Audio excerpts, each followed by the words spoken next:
Hey everybody, I am Cinnamon Cooney, your Art Sherpa, and today, phew, oh, I like that. That's really lovely. So today, I'm going to be showing you step by step how you can create for yourself in acrylic a fire fairy, a very whimsical fairy, kind of in multimedia, but mostly in acrylic on watercolor paper, step by step. You guys love these projects. This was a suggestion by you guys in the group, and I love when you guys give me ideas for paintings. Thank you so much for participating in the polls. On the mic is my husband, John. Hello. He's going to make sure that I can share this kind of involved big lesson with you step by keeping me on track, basically hurting me through the painting, making sure that I'm sharing with you guys all the techniques, color mixes, tools that I'm using. Make sure the camera is pointing at what I'm demonstrating so you can create this for yourself at home. Now, I don't expect you to be able to draw, so there is a free traceable that you can download for this particular project. And you do want to begin with the image on your white paper. That would be the place that we're going to be starting in a second. Also, we provide to you guys a step-by-step written out series of instructions that match the chapters and steps in the video. So you can find your place again. So you have that extra sort of information that's free to download. Think of it as like a painting manual for just this video that we provide to you. So we've got traceables, we've got that, we've got infographic, we have moderators to help during the premiere to help you find links. I'm always answering questions after the show. Honestly, John, I think if you haven't subscribed and you just found this, you should subscribe because for real, I'm going to deliver on everything I just promised here. Right. So these are all for you. I am going to show you how to paint this. If you think she's fabulous, get your paint, get your paper, get your brushes, come back and meet me right now because we're going to paint this together.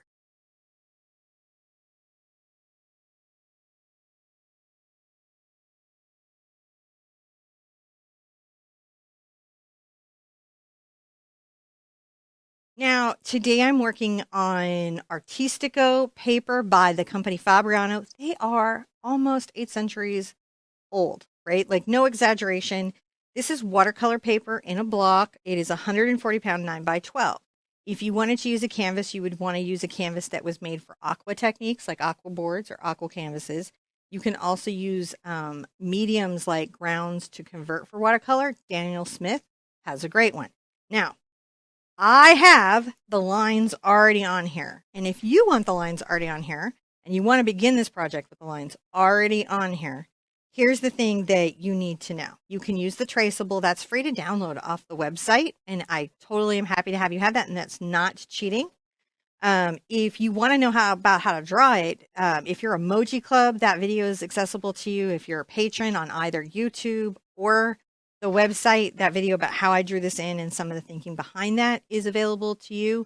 Or maybe you're very confident in drawing and so you're ready to take that traceable and just use it to get your lines on. But regardless, you want to start with your pencil lines, just regular pencil on paper.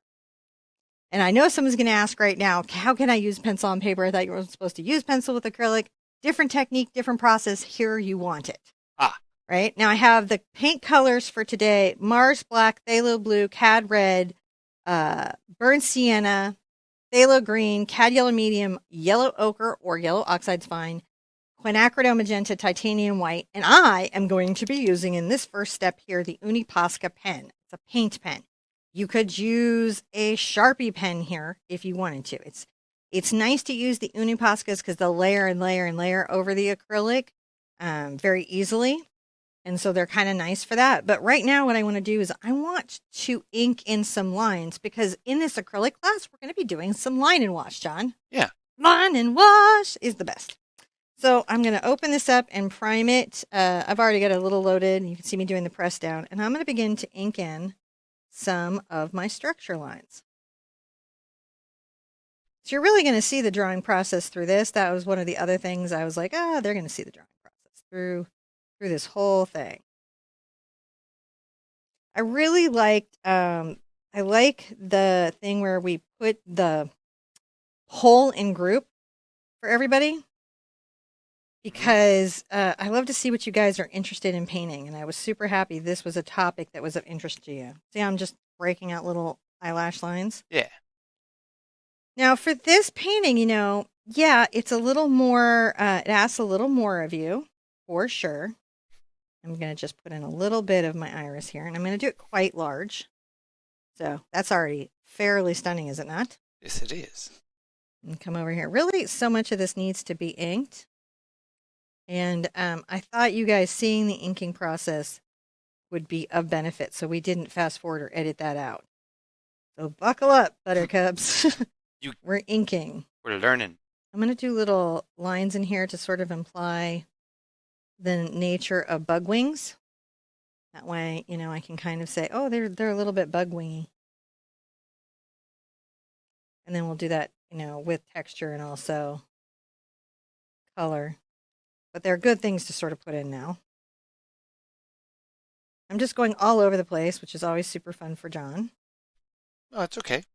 On these longer ones, I often wonder if I should just put them with some story time, like just tell them a story or I think folks something. like listening to what you have to say about this as you're going through your process. I think so. I hope so. So I'm just dancing the pen along. You can see I'm very loose and open with the lines. These lines are anchoring. They will help the piece hold it together. Should have done my left eye first because it's my weaker side, but we'll just ignore that. And what I mean by that is your dominant hand probably means that side of the canvas is easier for you. And since I'm right hand dominant, it's a little easier on my right hand side. So if you start with your least dominant hand, it's easier to match.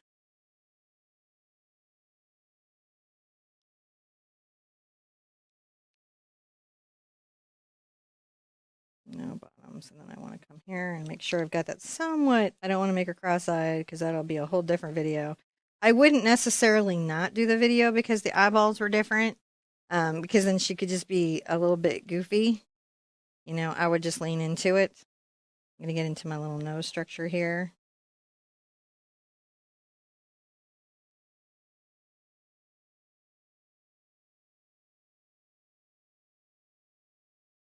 Just tend to try to work out some major structures on the nose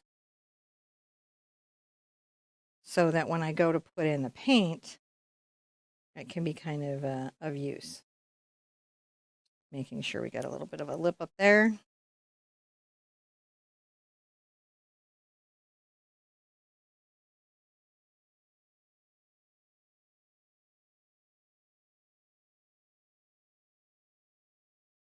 It's okay to be a little sketchy in these lines because it's a little bit of an artful piece, right, guys? So we can be a little sketchy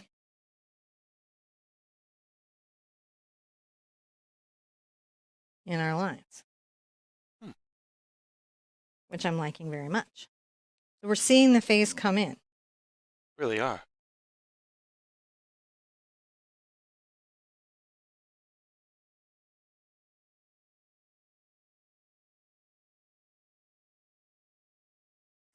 I've got a nice little kind of neckline here. And much like what we have down below, I'm going to make sure that these have lines that are reminiscent of bug wings. And you can see that what I'm doing is making little converging kind of triangle shapes. And I will, between the iridescence and things, kind of imply that. And I think the important thing is to realize that with this type of thing, perfection isn't necessary. Essence is more important. Now, that's kind of hard to feel in our artwork, isn't it? It really The is. essence is more important. I'm just curving them up. Everything has a little bit of an energy and a curve to it. Um, so we've got that nice little element there happening. And then, of course, we're going to have, hair and everything. And then once I've painted this in, I can come back and do even more work. But one of the things that I can do is I can recognize that, you know, maybe having botanical elements going on Hmm. could be, adding to that little fairy kind of flower fire element.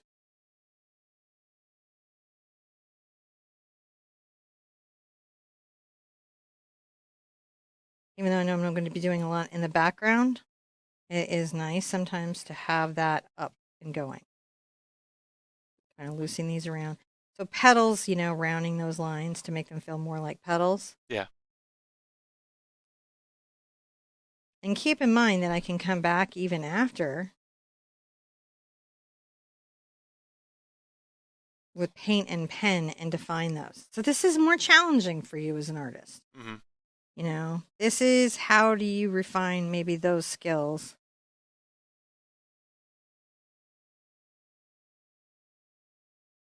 to create this type of more fanciful art. How do we do that? Curve these lines here, and then by putting elements in like, a little color or a little like subtle stuff in these things that make them feel a little more floral. Those little curves are decorative and elemental. That is actually, we've done quite a lot there. It was pretty challenging. Again, Una Posca pen, Sharpie pen, Pitt pen, any of those sort of like very waterproof pens. When we come back, I'm going to show you how to do the Grisaille.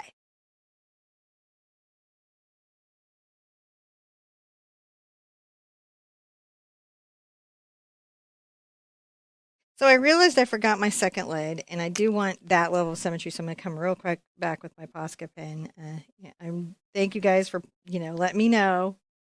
You guys are always great, and even though we're kind of here through the magic of video, I know you guys let me know. I know you did because you guys are great about that.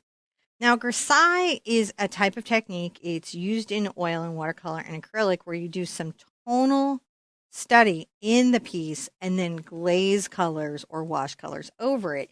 And it can be a great way for you to learn how to get shape and form effectively in your work. Now, I'm going to probably take a second to figure out what are my comfortable brushes for this. I might use this. I just grabbed this. This is a number 8.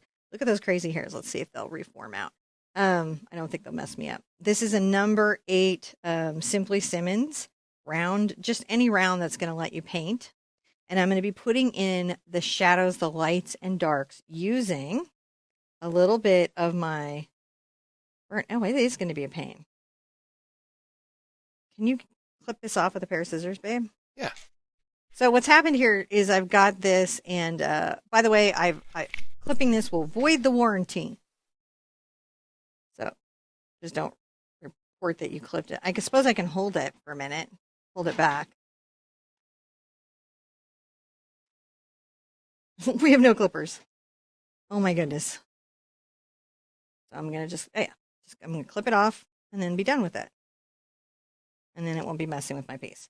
So I'm gonna take my burnt sienna and my Mars black and make a fairly dark brown. Not quite black, but pretty dark. And I'm going to add a lot of water because we're on watercolor paper. We can do this in a washing style. I'm gonna come under the chin and start to wash this into the paper. You know how we're doing? Yeah. Now, maybe down the neck, I do a little more water and let it kind of lighten up there. But it's a little darker than the rest of the painting. If you get too much color on there, you can come back with a paper towel while it's still wet and kind of lift it up, see, and remove it a bit. Not wild. Now, on my nose, I'm going to want to kind of brush in on the inner bridge here, a little bit of shading. Using more water to create washes out under my cheekbones, for sure. And then I add more water. Now, you wouldn't normally be able to use this kind of water in acrylic. That wouldn't normally be possible at all, right? But because we're doing this on paper, we can. So that's pretty great. I'm adding shadows under the cheeks and on the sides of the faces that I want to put more shadow.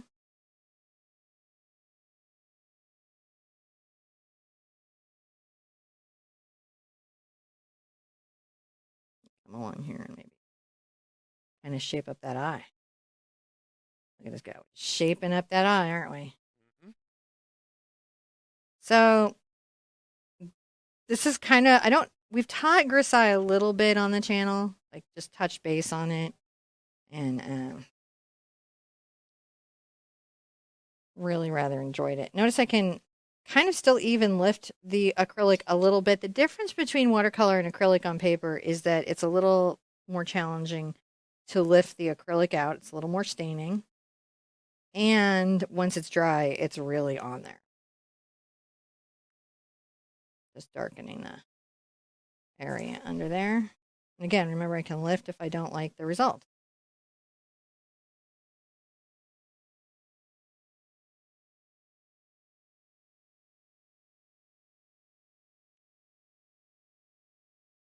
Adding a little bit of shadow, just playing with the shape of the face.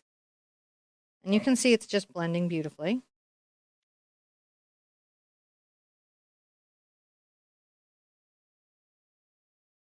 Doesn't mean that I won't still be adding values and things to everything. I will. But it does mean I have a little more control than I normally think.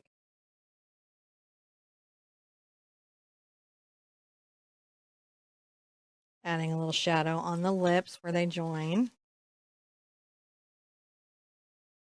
Back up here on the eye. This seems a little like makeup. It's a lot like makeup. If you enjoy doing that thing where you apply makeup to drawings, you will enjoy this. You'll be like, oh, I have a skill set. I have a particular set of skills that do lend to this. I'm just kind of pushing this color here. And I can lift it up.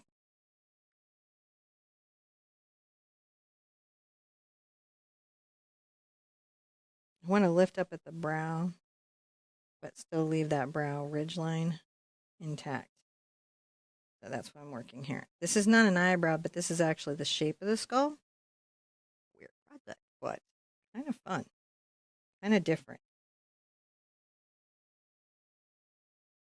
Come to the sides of that with a little bit of shadow.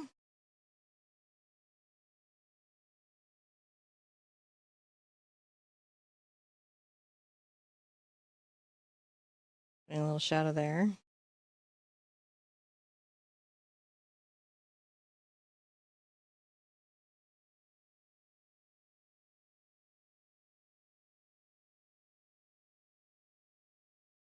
Shading the neck. Kind of fun stuff.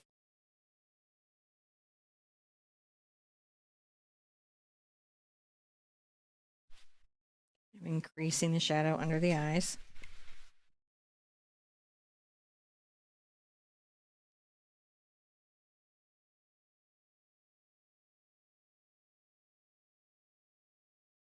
And I'm adding the shadow under the lid.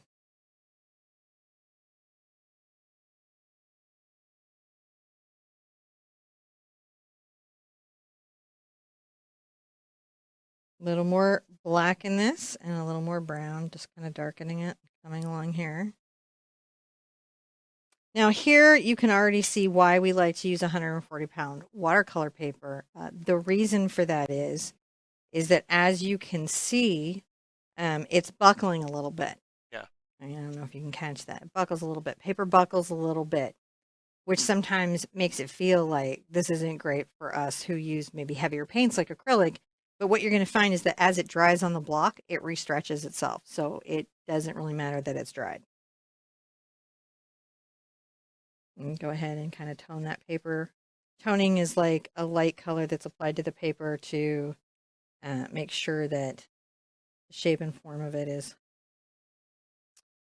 So when you add layers of paint on it, there's depth and it's not just against a white background.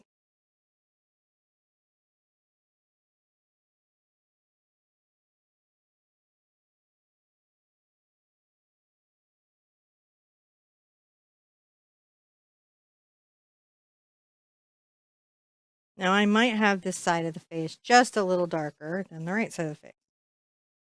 Just a little bit as we go. All right. This is a bit of the grisaille on the face. Isn't that a trip? Now, this is a technique. If you're not Really? familiar with it, it can be overwhelming, right? You're learning something. You're taking on new challenges, and it's just being broken down so you can understand what you're doing and why you're doing it and where. When we come back, I'm going to show you the next part of this fabulous painting.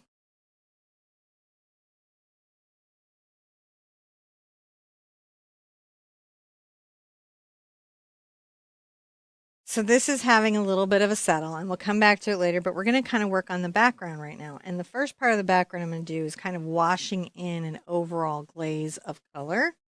I'll go ahead and use a mop brush just because they're excellent for watery techniques, not just blending, but also watery techniques. Oh, And I'm going to grab a little bit of my yellow ochre, and that's what I'm going to start with.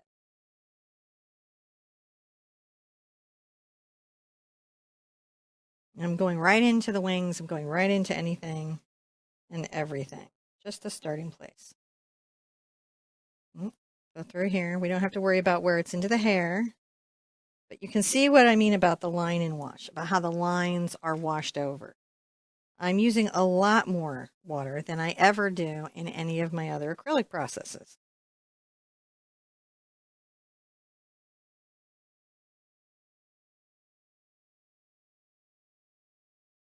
That's pretty cool, right? this is That's very cool. good. Very interesting. Could be more interesting. I'm going to take a thing called a sea sponge. You could use a house sponge. Don't use the scrubby ones. And don't use one that you're going to ever use for food. But you can buy these online. They're one of the things that hasn't just skyrocketed in the world. And I'm going to get it slightly damp. Let me show you. I'm going to get it slightly damp in a cup of water. And I always have a cup of water to the side. Don't squeeze it up over your painting like I just did because for demonstration reasons. Okay. Some stuff just happened. Sometimes I have to show you guys things and it just puts me in a slight position. And that's okay because I have a recovery plan. I just recovered it there. It's okay. I'm going to go ahead and take a little bit of my black and a little bit of my brown. And while everything is still wet, I'm going to very lightly tap up and down this texture. All right, so everything's wet. I'm just creating sort of a diffused, unfocused, artful background.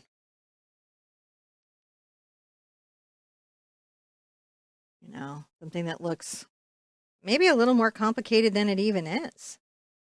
I think that's what's so fascinating. I don't want to put this texture on the face.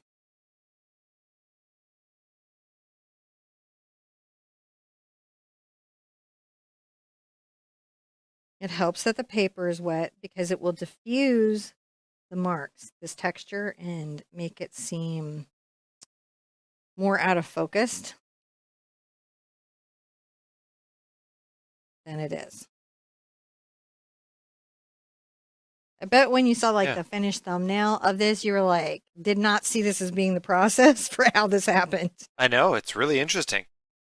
But sometimes that's how, you got to know how you get somewhere sometimes. And it can be kind of hard to know. Sort of how did we get here? Now I'm going to take a little bit of my green over to my black and I'm going to bring a little brown over here. Maybe a little more brown. And so we're getting a very kind of deep sort of green.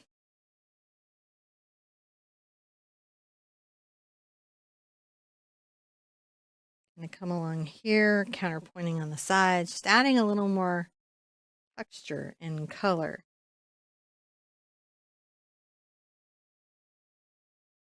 I can rinse everything out, and I'm going to do that not over my artwork this time. That was so silly. I'll rinse it out. And I can even just tap up and down on what's already there, creating a diffusion even more. Come back with a little bit of maybe white and yellow ochre. Now, what happens when you do acrylic on watercolor, which is what we're doing, watercolor paper in a more watercolor style, is that if you do it thick, it's opaque enough to cover what's underneath, and eventually it seals the paper. Yeah. Right? Seals. Yeah, eventually. It's not a fast process when you're doing it this wet, but it will eventually seal it. And I'm going to just take that till I'm happy. I'm not trying to make TV snow.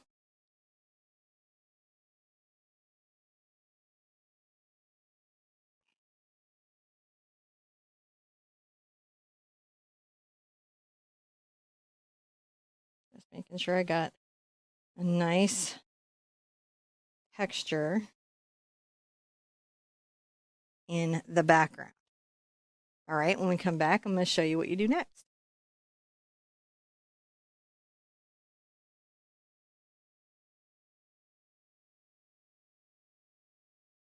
So I'm going to start washing in some background stuff here in wings and ears and different things, kind of getting this background area done. I'm also going to fix a little area along the nose over here. So back to my burnt umber and Mars black.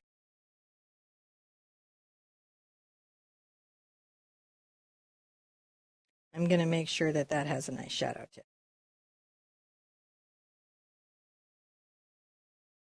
I just had to get that in there because I was noticing as it was a drying, it didn't have that nice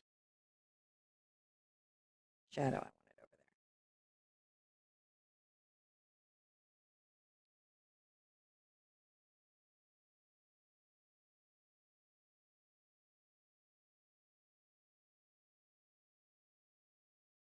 So it's a weird deal. You do want it to be a little lighter on the cheek.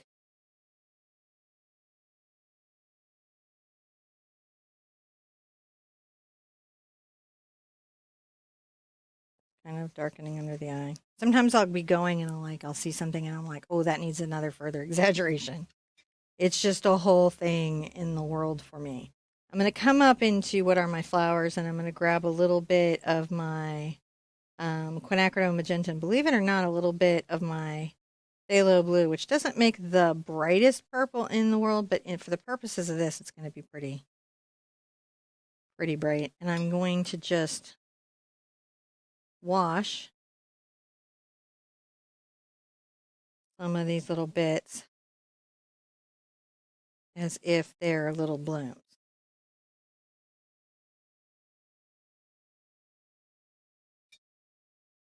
Right? These are just little washes.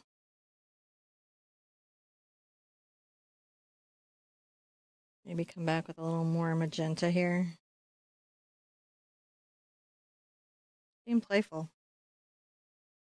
What does that mean? That means I'm not uh, being overly hard on myself and looking for every perfect maneuver. I'm adding little touches of it, the pink and purple sort of here and there, even though I know we're going to have hair and everything coming up. It's just nice to have those elements.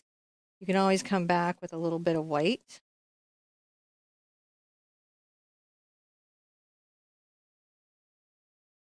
What you'll find though is white really covers your line. So, be delicate with it, be aware of that. I'm going to also maybe get a little of my perhaps yellow ochre and add enforcing lines that agree with the paint lines that I have. Get my brush wet. So this is a much wetter application than you might ever have used. Ah. Right? Different than what you have done in the past. Still fun. I'm going to continue to wash these out. See how I'm dancing the brush around here and wiggling it around? Mm-hmm.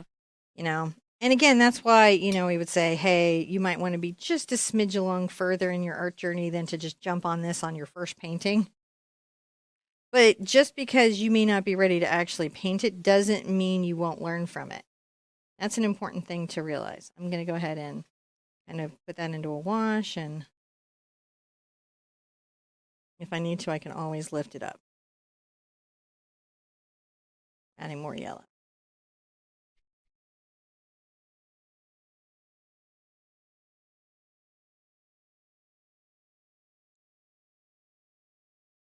See how we're just doing these light little touches and it's just playful and artful? Yeah. That's how we're getting that. It's a very interesting face. It is, right? Now, let's let that be, and then we're going to come in and put in the next little details down here.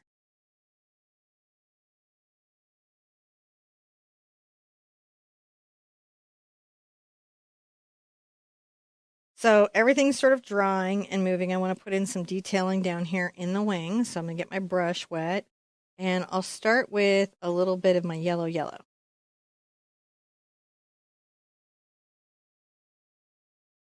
And I'm just doing curved brush strokes. It's pretty wet, so we're still working wet into wet. Still working very light and sketchy.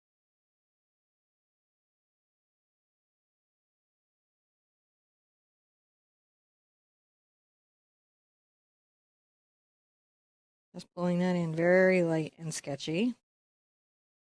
I'm going to also come in with some of that yellow here on the bit coming off of her face.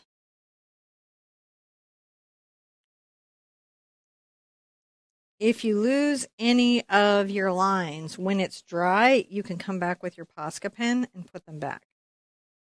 So that's an important thing to know, not to be too anxious about losing lines. I'm going to go ahead and add some red into my yellow.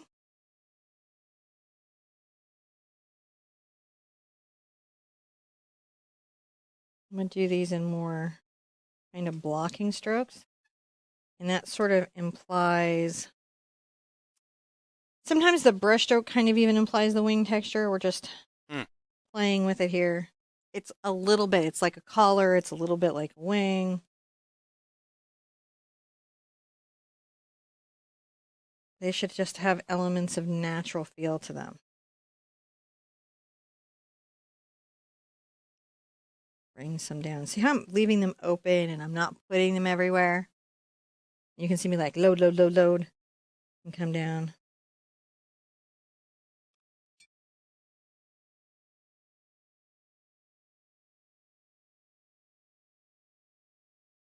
Now add some red to the mix, just to start.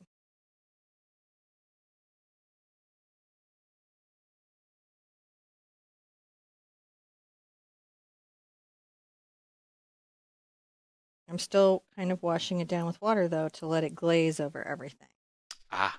Right. So we haven't really played with acrylic the way we normally do by doing thick applications.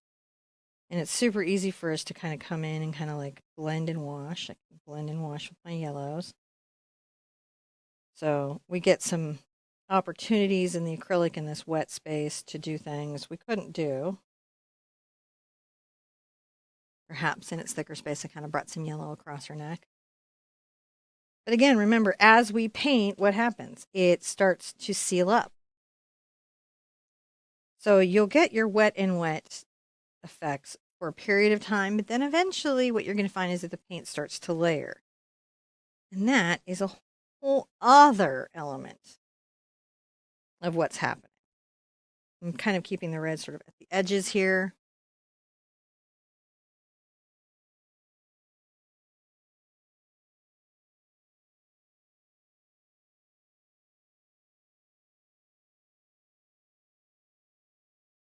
That's really cool.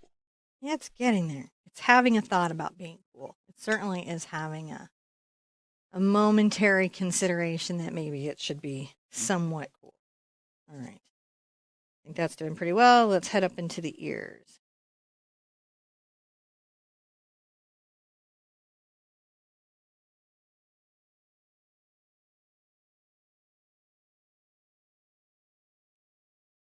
I was tempted to even get into gold leaf at one point with this. Yeah. I'll still do the glitter paint, but I almost did the gold leaf. So close. It's such a pain to do, and it makes such a mess in the studio. I just didn't want to clean it up. When you do gold leaf properly, it's like you murdered fairies and little bits of them float in the air. It's worse than glitter. You have to have a real containment plan for the leaf. I kind of went yellow between these, so I'll make sure that I do that here too, so we have some symmetry in the thinking. See how we kind of work that out? Yeah.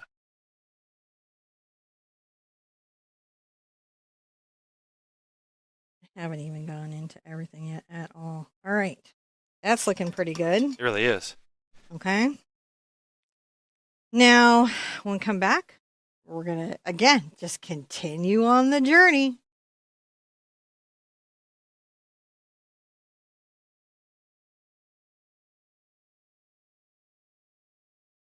So continuing on, we're going to just keep refining the design and what we're doing. I'm going to get into some of the face right now on this gorgeous baby.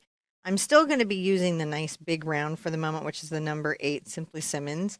I'm just picking something that gives me control, but is large enough to not make a ton of work for me. And I'm going to start kind of putting in the face. Now, this is a fairy, right, John? So skin tone is very whatever you want. It's subjective.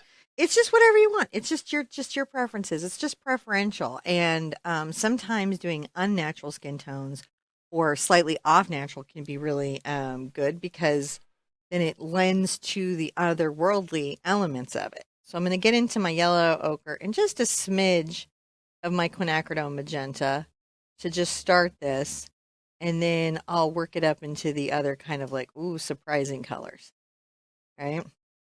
I'm going to, I think I'm also going to add some gloss glazing liquid to the mix. This is a fabulous product to have. I highly recommend you have it if you're wanting to do these kinds of techniques. It is very helpful. You can keep doing this with water, but it won't give you quite the finished, pigmented, yet somehow still transparent effect that this one will. So I'm going to begin with this and just go right over what I have. Where I have done kind of some tonal study to this, right? So added lights and darks. And what this will do is it will glaze over it. The values underneath will show, and that's what creates the grisaille. I'm just going to come in here and go under the lip and just keep going through.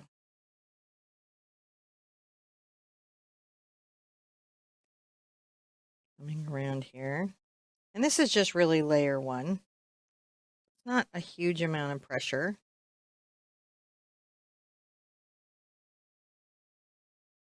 I may actually even move my eye down a little bit on the lid. The reason for that being is I think I might be able to exaggerate the eye expression some, and I like to exaggerate in my art. I like to exaggerate things in my art. Now, I might end up being over the lashes a little bit. That's okay. I can put them back in. If you're very precious about them, you can keep them. Coming in here.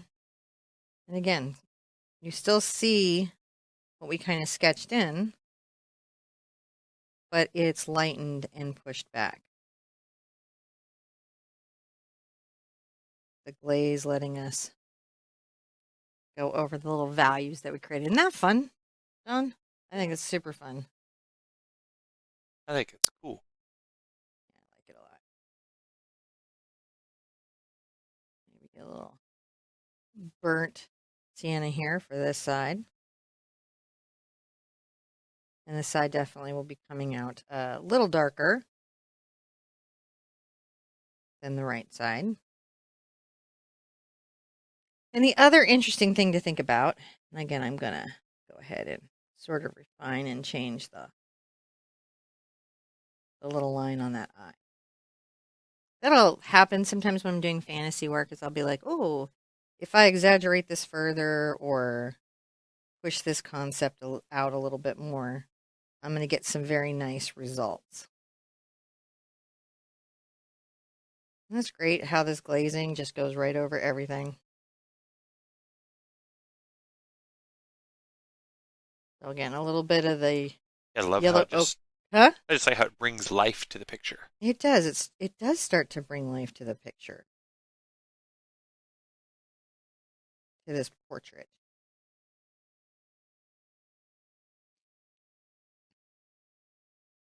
It was really cute. There was some concern on the poll in group, John, that And it was so sweet because it was like of defense of my creative space. Huh.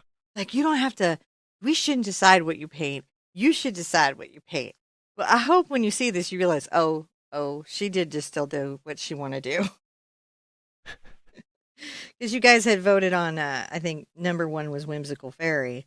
And so you guys had voted pretty well. Now, this was all dry for me, right? So this went over really well. But understand that once you use the glaze, that does kind of seal the paper underneath, right? The glaze itself will kind of seal paper underneath.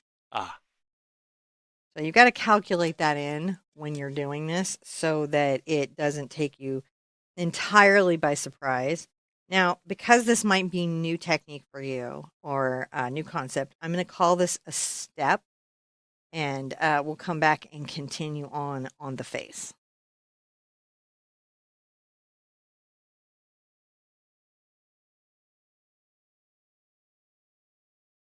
So we're going to continue on, and like I mentioned, I kind of wanted to maybe change some of the elements of the eye.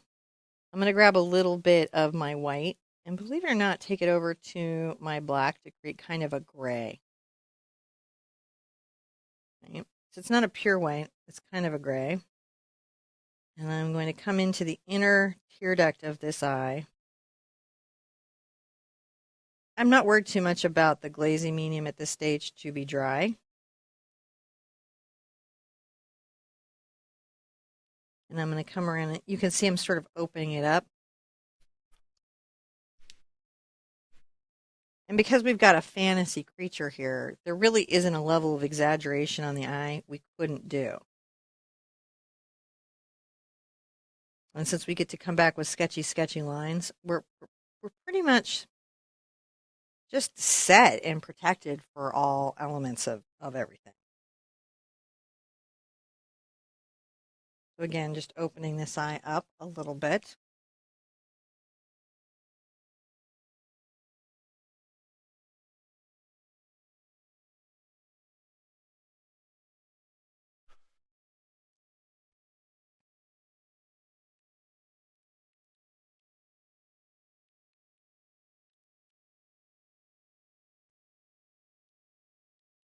I like that. That'll help. You know, when I'm going into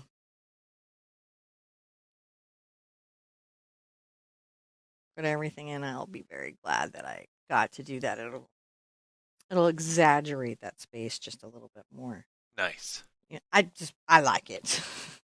I'm going to come back into my basic kind of skin tone, not skin tone, and I'm going to come to the nose. I'm going to do a little bit of a highlight here.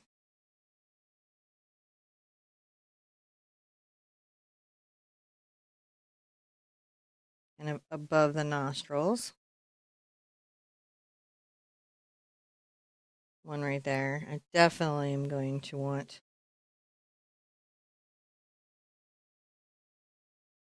a little bit one right there. Let's get some of our pink. I'm going to go back into my glazing medium.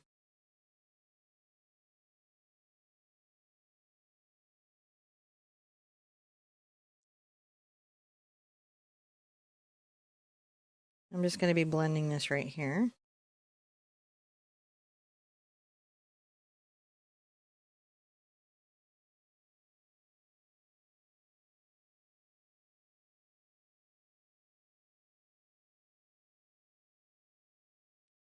And come in and add a shadow with my yellow ochre and my black. I'll be coming in with some fantasy colors here pretty soon too. So everything will really have a few layers. The glaze is going to be my friend now. It's my friend, John. That's My good. glazy friend.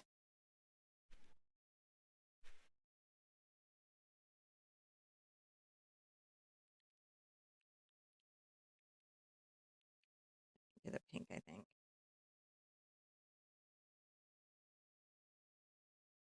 Keep glazing down under the eye with a little bit of this quinacridone magenta.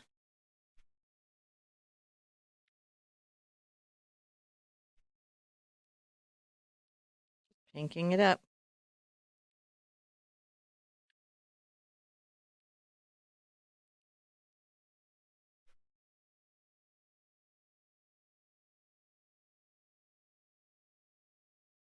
fun to play with her face.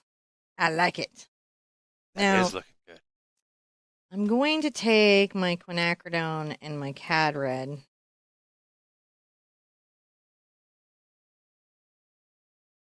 And a layer in my first layer of lip.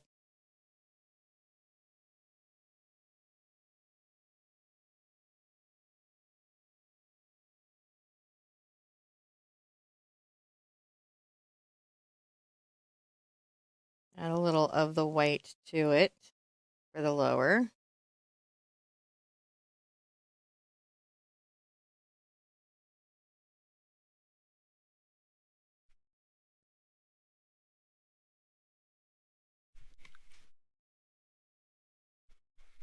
It kind of gives me that beginning of a mouth form.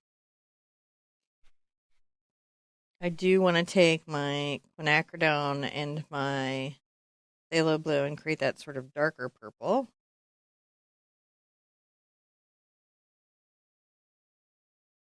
I'm going to shade the upper inside of that lip. And then a little bit here, blending it out into the lower.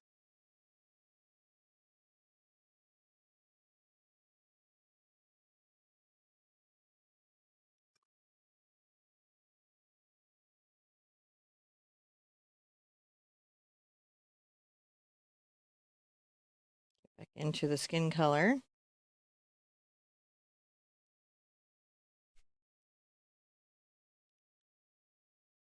Kind of lighten that out here.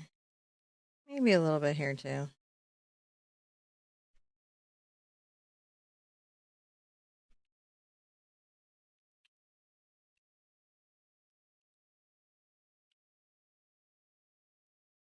You can always just blend that with a little glazing.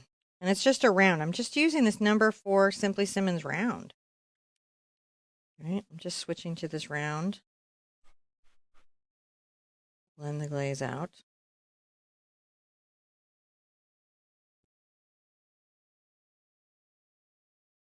Looking pretty good. Maybe add a little bit of a highlight to that nose there. And a little bit to the top of the nostrils.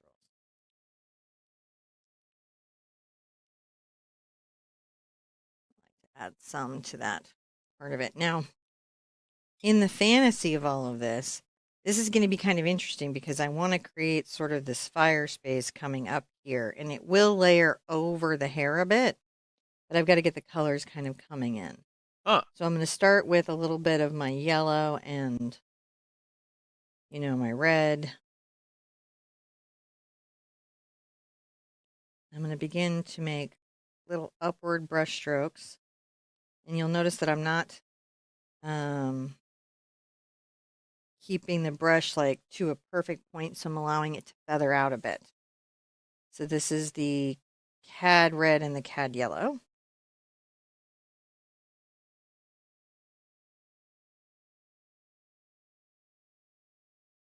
Now around the eyes, I might kind of curve around the eyes a little bit.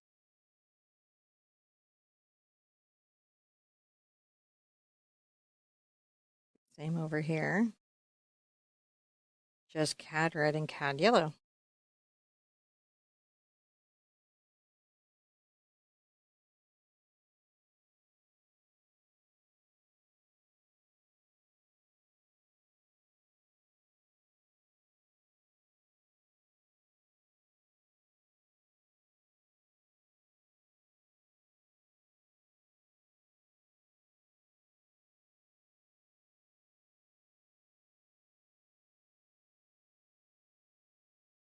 A little more into the yellow on the top of the nose.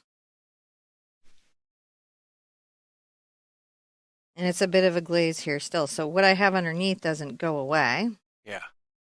And that's an important part of this effect. Just the number 4 round. Smaller round. And that's because I want it to be a little, like, have more stroke to it. So it looks a little more like fire. Gotcha.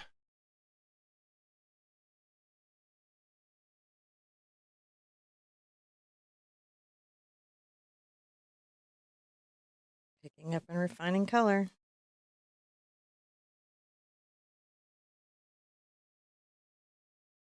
I'm going to get a little purple and help define the shadow on this nose.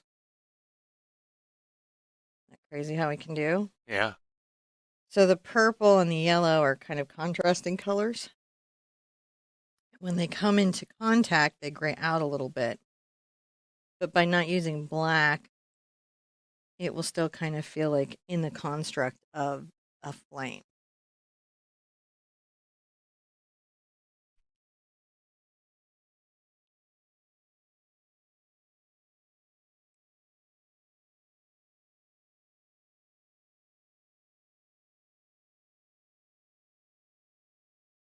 Coming up over here with this purple and a magenta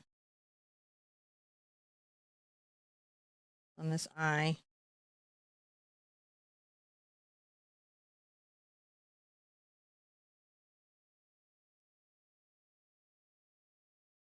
Down around the eye.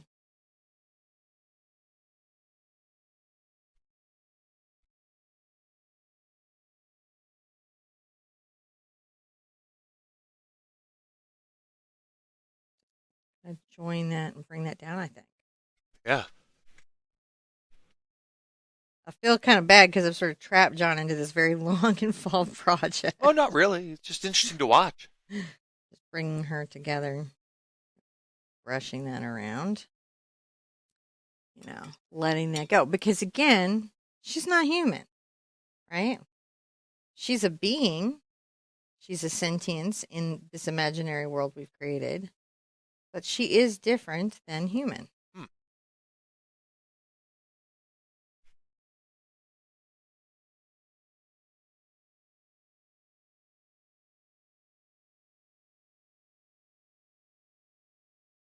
Bring some color in here and kind of blend it on the toe of the brush. Interesting, right?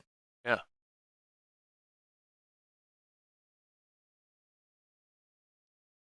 Oh my goodness, I'm going to sneeze. Not a rehearsed one, a real one.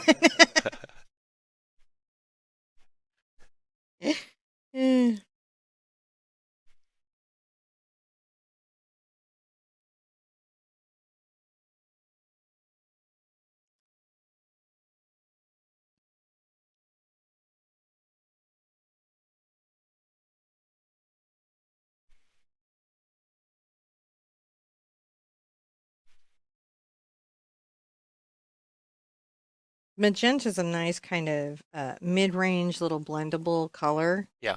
when you're working between the purples and the oranges. That's why sometimes I lean into that, because it does such a nice job. Continuing to play with these fire colors.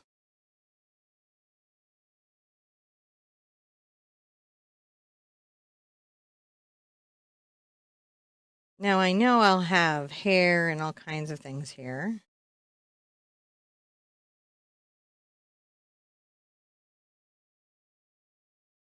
I'll come over the kind of little edge here, knowing that I'm going to come back with hair.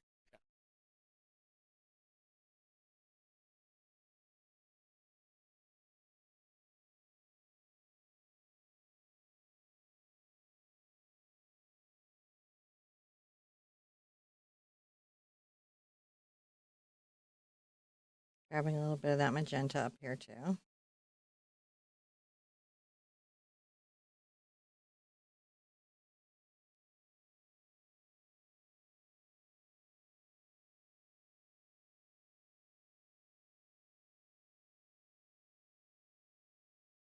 Pulling a little of that purple through.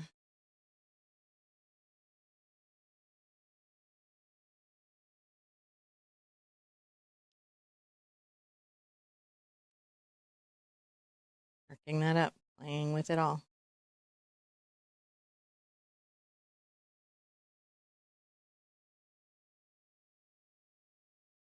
All right, that was a lot to do. So let's call that a step because that takes you pretty far into this next space of the face.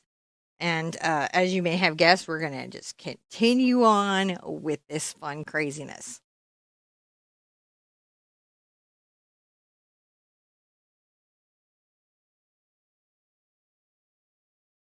Well, I'm thinking about this a little bit. I'm going to come back with my big brush and I'm going to think more about the rough around the character just because I can. Right. I'm going to take a little bit of my yellow and maybe some of my white. And I think I'm going to start to make just a little more color and detail. The collar. Yeah, just so it's a little more expressive. These will be short, irregular marks that are of a lighter value woven through this fabric and even maybe put behind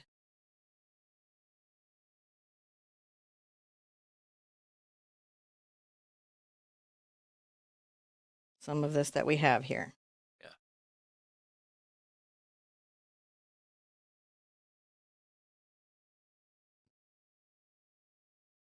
And just work this through.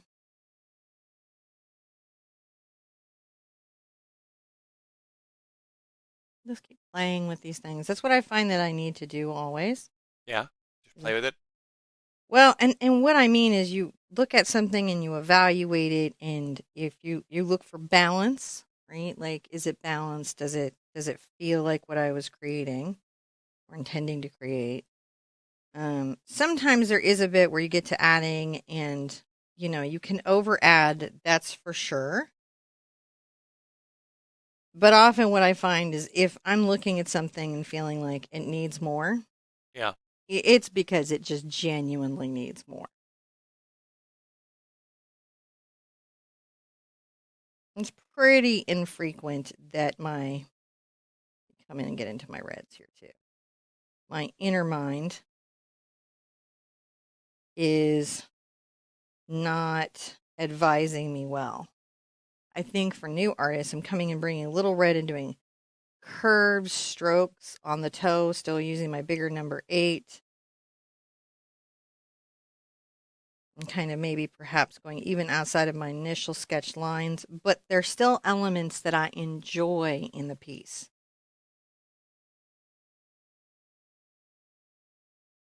And I think that that's an important thing to be aware of is that even as you paint out an element and maybe reduce its impact, like those little black lines, they're still of value to me.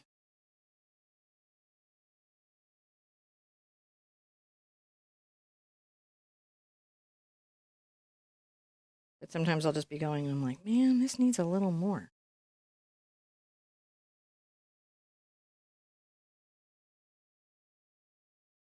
And I'm just trying to make sure that I've got that impact here where I'm truly wanting it.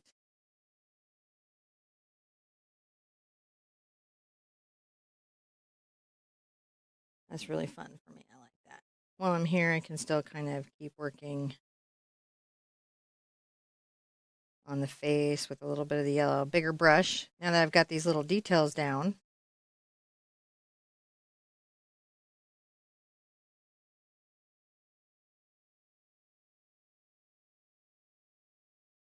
I can keep playing with the design and refining it. I'm going to add some yellow here. One of the things is whenever you're doing something fantasy, right, you still pay attention to things like value. Yeah. Is the cheekbone lighter up at the ridge or, darker?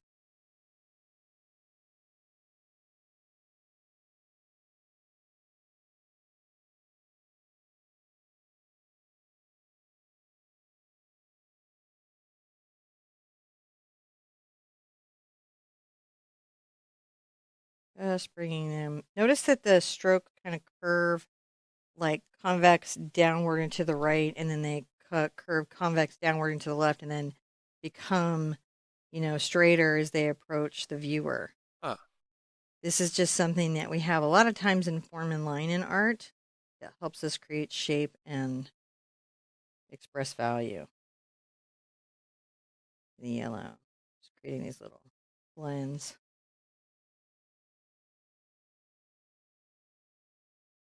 Add a little white. I'm blending that in.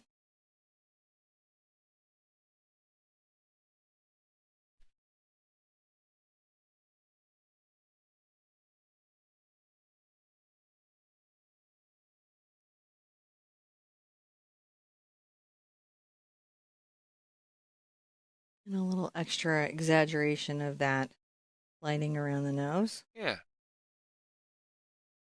which does not hurt us.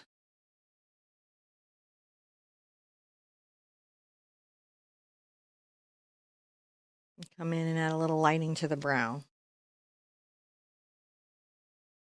I'm just making a slightly lighter value. And that just helps shape the eye.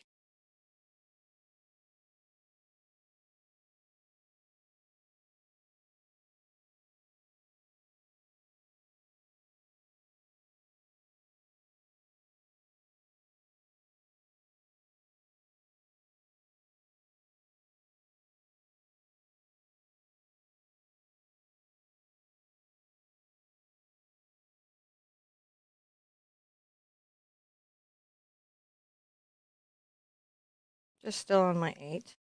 Looking pretty good. Some lighter little flame and form right here. I'm grabbing a little white and just sort of lightening up.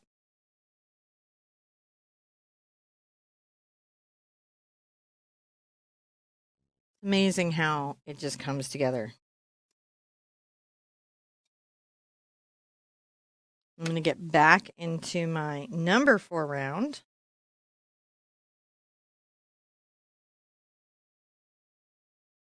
And come to little ear space here with just the cad red along this little edge.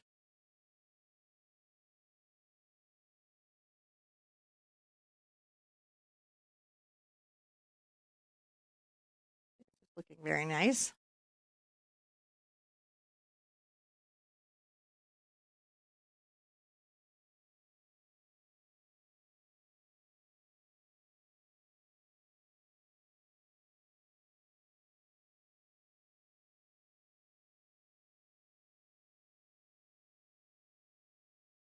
Just for the number 4 round. And go right back into my yellow.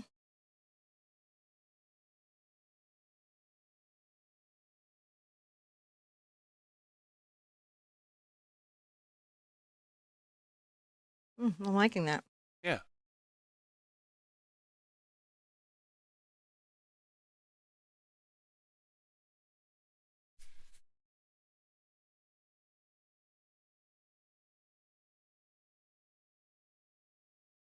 Um, Something that might help you have an easier time with this if you're still here and you find yourself at all struggling. In my patron group, I have a lesson called Everything But the Kitchen Sink. I had released it as part of a life book, which is an amazing course lesson a bit back. And if you watch that, it'll help you take on new materials and techniques easier. Sometimes it's hard to get to this sort of free riffing creative space. Yeah. And that particular exercise is so helpful onboarding new materials, techniques, creative expressions.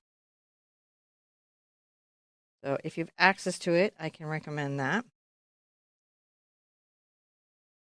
Sometimes it can be a little daunting, take on new concepts. Yeah. And there's like not a lot of step-by-step tutorials about stuff like this out there. So I can understand where it might be like, oh, this is all very new and strange. Let's look at her for a second and take her in. I think, she's getting there. She's Yeah. having some moments. Coming along.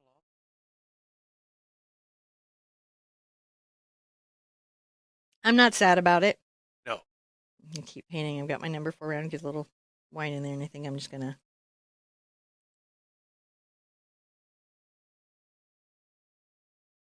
add a little bit of that. Oh, I like that.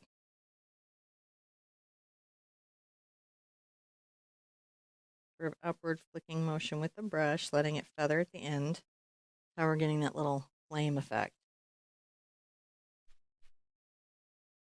So I imagine for some, right? There's my coffee over Coffee my. cup. I imagine for some, like I have to put my coffee cup down. No. This will be just like the lesson you've been waiting for. Yeah. And good news. It's not a singular lesson. Because in the process I used to design this, I ended up designing more.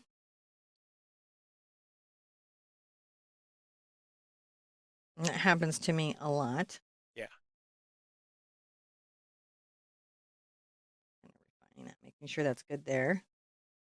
I want to do some work a little bit around the lips, like you do. I'm going to get a little bit of my white. I'm going to come to the edge here. So I'm going to get some white and some pink. All right, magenta. Pretty intense magenta, but still white and magenta. I'm going to do little brush strokes, and they're going to curve a lot like this here Okay. to help form the lip.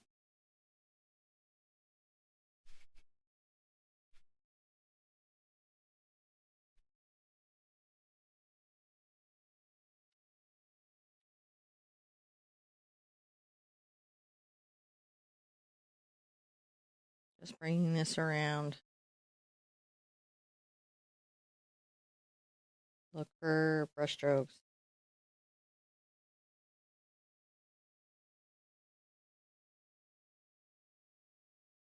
Putting this sort of in the center here. I may have to switch down to a smaller brush. We'll see how this goes, but it's looking like I might get over into my purple for just a second.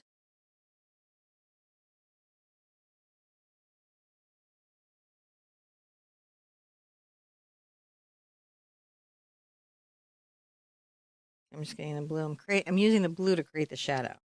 Right. That leaves me room to still have, maybe some black.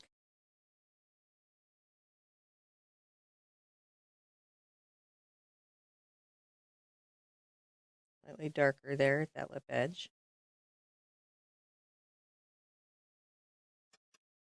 We're okay. We're doing all right. Yeah. Get a much pinker.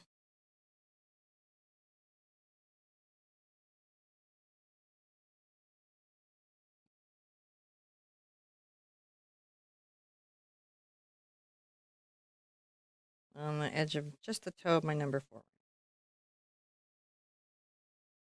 Just talking about the beginning of this.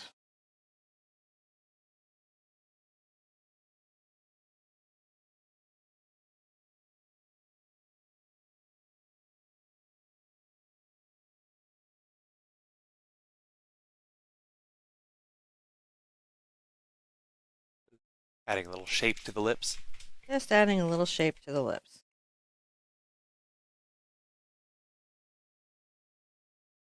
You've got a whole series of these, don't Of these fairies? you? Yeah. Yeah, I did. I did.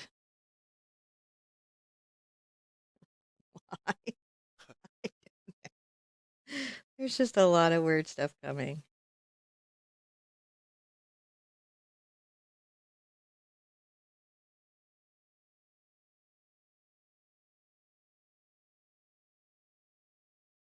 Adding a little bit of that Quinn and Cad pop to it, just brightening it up. Yeah.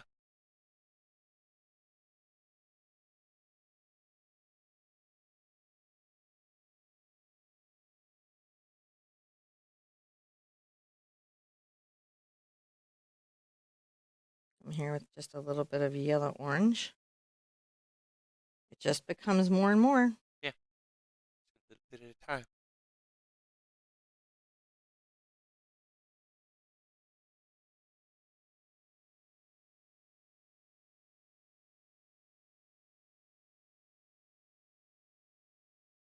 A little bit of a brighter yellow there.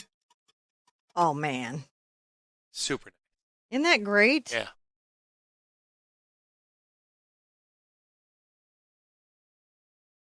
And kind of making sure I've got a nice clean lip. Like you would if you were just wearing lipstick. Yeah. You would. You'd make sure. And I'm going to come in with some white and a smidge of yellow.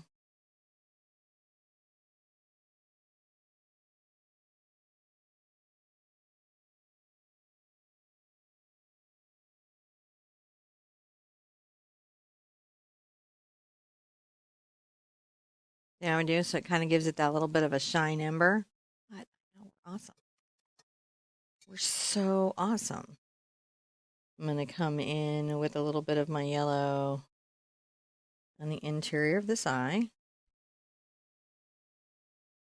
What you see me wiping off in the middle is I'm going to my paper towel if I feel like my brush has too much water on it, and I'm lowering the water level Oh, of the brush. Because sometimes as you're going from, a very wet application of paint yep.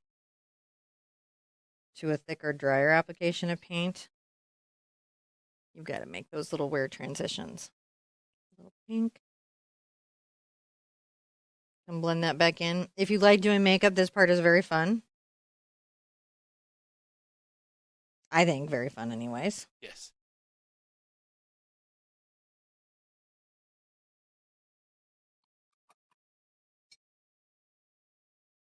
Okay. Let's call this a step. I'm going to dry everything and I'm going to come in and just keep adding so much to this, Okay. right? You're going to just love it. You're going to love it. I'm You're going to loving love it. it. I mean, never has a three hoop been so much fun, right? Right.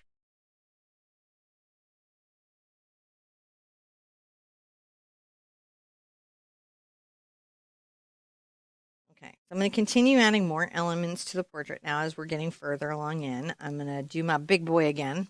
All right. He's my big boy. I'm going to get it wet and kind of, go off. And I'm going to actually do black hair. I'm going to come here to the center. Try to catch that. There Now, keep in mind that this point right here is kind of good practice. And the reason for that is that we're going to have a flame coming up.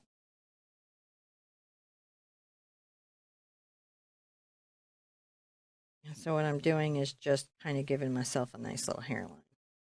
On the toe of the brush.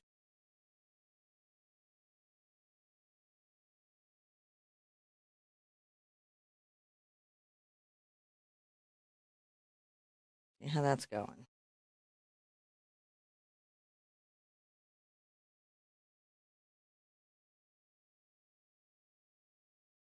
Come along here and then I'll piece in the hairline as I go.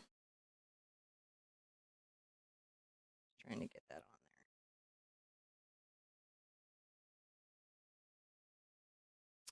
there. When you're doing things that have fire, you want to have something that is almost like an ebony black. we go. Uh huh. And that's because when you see fire burn in wood, right, there's Yeah. always an element that has a bit of that deep black, Huh. right? That the embers are glowing within. You think about it. Yeah. So when you're doing something that's fantasy like this,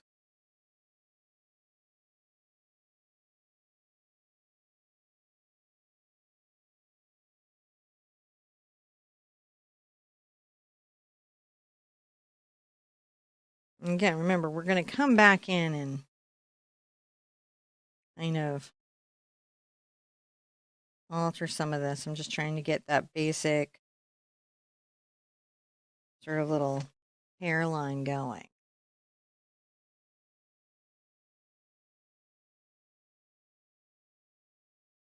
Going to be a lot of S curves here.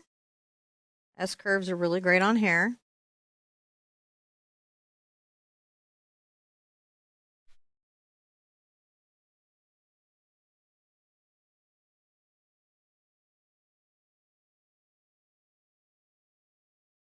And it may take you a couple of coats to get the nice matte effect that you're going to want, Right. or deep black effect. I actually played with the idea of like, do I want to do ink? You know, what do I want to do in this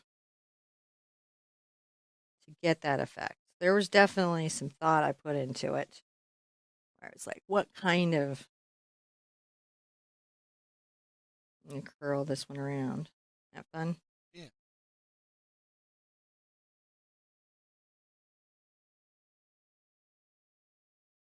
But some of this should be pretty solid.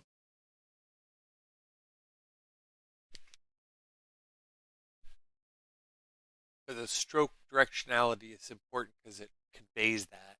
It really does. Those S curves, that stroke directionality, really helps define what is, you know, her hair.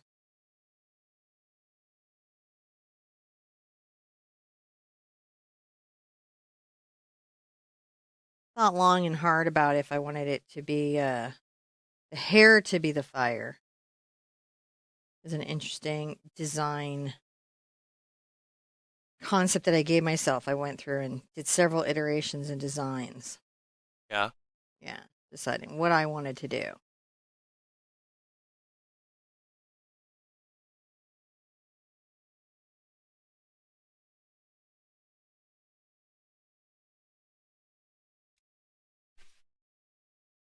Now I like where the hair is going off for that to be fairly solid. I'm going to rinse this out. And I'm going to come here and get my number 4 round. So I went from my number 8 round to my number 4 rounds. It's nice to have a Smaller. Big to smaller. yeah, it's nice to have some brushes in your world. That's super dark. It's like dark, Yeah. dark, dark, dark.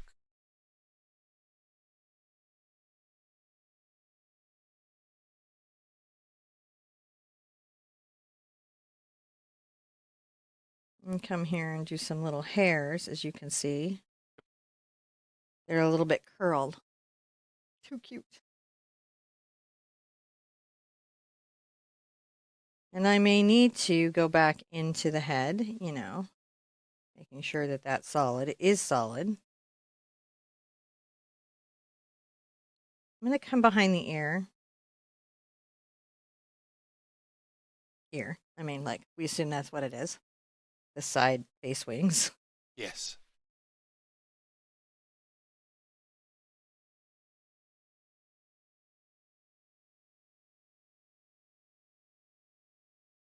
Just make sure that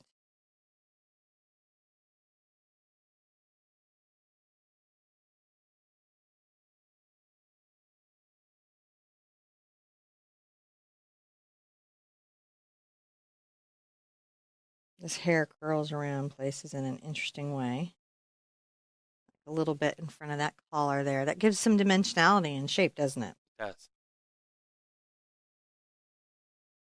Curling that back. So we're adding some whimsy to the hair.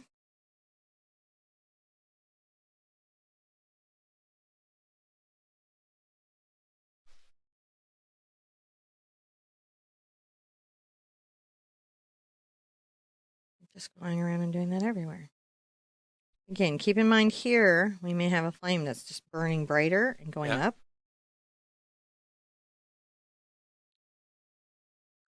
Some of what you do here, just consider it practice because you'll be painting over it. Right. So why do I paint it anyway? Well, practice. And also, sometimes when I'm doing a flame, I don't really know exactly where the flame is going to go Huh. as I'm painting it, even if I'm looking at it, even if I've got a plan. Sometimes it just goes a different way. So by making sure my hair is complete, if, I'm not a perfect rendering machine, that won't be a problem for me because I have painted the hair in a more complete way. Ah.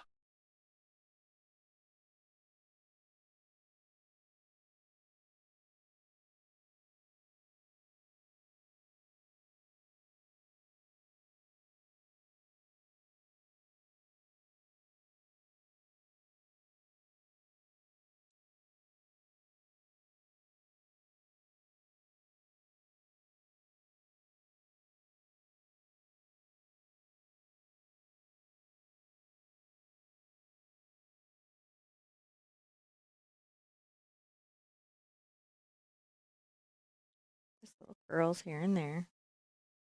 I love this.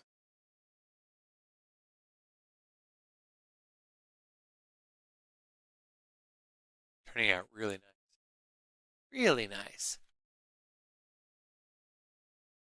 Okay, so there's little elements of those hairs there. Yeah, it really is. I think it's gonna be a thumbnail when everybody sees it. They're gonna be so surprised by it. You know what I mean? Yeah. Or they're gonna be like, Well, that's something completely different.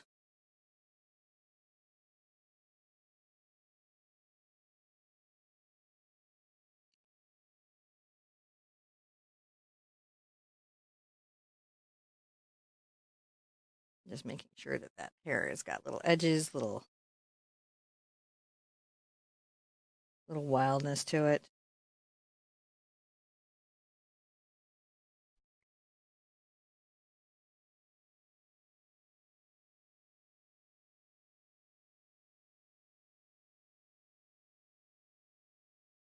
Anywhere that I feel has popped up little, if I'm not putting stars or some specific white in here for a reason, I am going to paint out any of that I see Okay. because the contrast will be so great that it will be disruptive. All right. I feel pretty darn happy with that. Let's Yeah. call that a step. We are really cooking with fire now. That's what we're doing, cooking with fire. Okay, I'll see you back in a second. Let's dry everything and come back and continue painting our gorgeous fire fairy.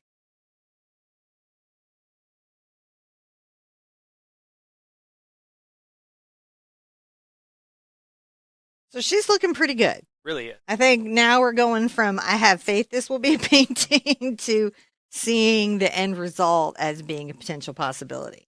I'm going to take my small number 4 Simply Simmons round and I'm going to continue to do a little work on the face. I'm going to take my phthalo blue and my magenta, making that kind of deep dark purple. Come along our little lip. It's kind of a wet line there. And that's just so that I have a nice flow. We're just going to play with those little shadows and stuff. So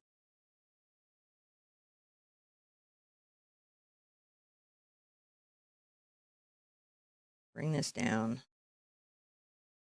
around the neck. Take that little purple and kind of refine and define. See how we're doing? Yeah. Giving it a little contrast. And I use my glaze sometimes pretty liberally because it's a really effective tool for blending and transitions.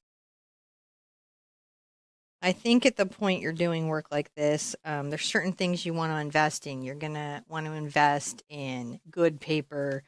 You're going to want to invest in a few good brushes so you have some control, especially in rounds and blenders. You're going to want to have, sea sponges, and you're going to want to have some glazing medium. It's going to make a big difference. Um, it can seem sometimes because packaging is so different Yeah. from country to country. What I've learned is sometimes I'll hear from people and they'll be like, "We don't have that where I live," but actually, this company is one of them. It's distributed as Windsor and Newton, and Windsor and Newton makes a similar product. They make two products. They make a glaze and they make a slow drying agent. So between two products, you can get it from the Windsor and Newton line, and you can probably find it in the Golden Artist colors. The packaging for your area may look completely different. And sometimes finding an art store in your there you go. Sometimes finding an art store in your area can be challenging too. It can be very challenging, and you may have to become very good at being online with your shipping. I know, like in the UK, Jackson's ships like everywhere globally. A bunch of the art stores now do ship around the world. So you can kind of see that I'm creating a little bit of interesting shadow here and there. Maybe a little bit coming down under the nose. How you do? Let me get a little black and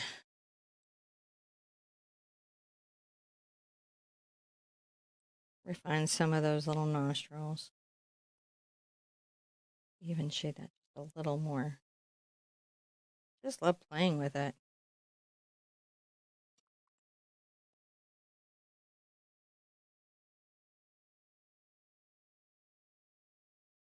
Now, I've got a bunch of wild stuff that I'm going to want to do. Yeah. I am going to take a little bit of my magenta, purple, some white.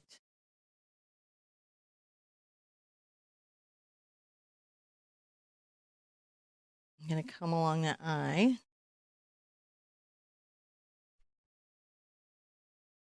Try to create an inner lid. If I need to move to a smaller brush, I will. And I really, really want to leave some white this time. So you can see how I'm doing that.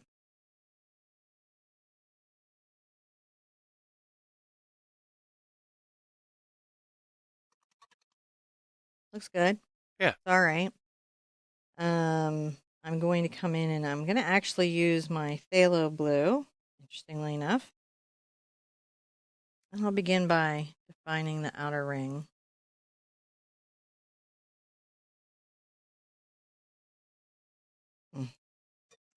So it's squaring out and not curving enough. What I'm going to do is I'm going to push that back for a second. See how I did? Yeah. And I said, oh, I don't like how you're going. And I'm going to switch to a brush I'll have more control over. This is a monogram liner. Let me grab this monogram liner. This is a monogram liner. It's just called a liner, I think, but it's a longer length out. It's a number one. What you're wanting is just a detail brush that isn't like short like here. It just comes out a little bit longer because it'll give you some nice spring and control of line. Right. I'm going to get some water on it and thin the paint that I have.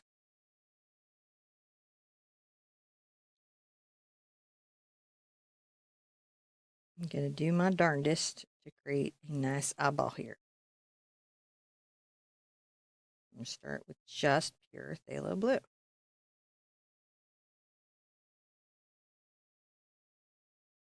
There we go. Blue because it's going to be so contrasty to fire and also because there's blue in flame. Sometimes when we're doing fantasy creatures that are based in elemental forces, there's a great deal of benefit for studying those forces, like, painting a lot of fire. I can design this, right? Because I can think about things like fire and what I know about it.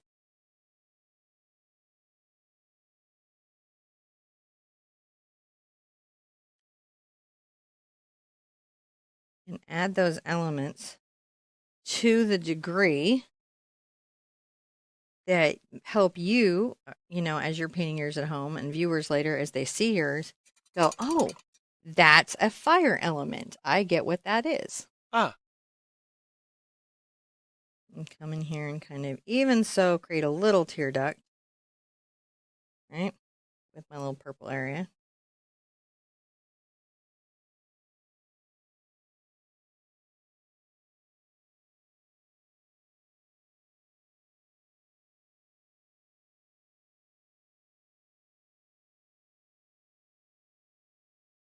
Playing with this a bit. Sure it looks right. I've got glazing and things to play with, so I'm pretty good. Now I'm going to lift this up and look at this and make sure this isn't too crazy. So what'll happen sometimes is if you're painting flat, it can be a little hard to see your symmetry, which is why you see me tilting this right now.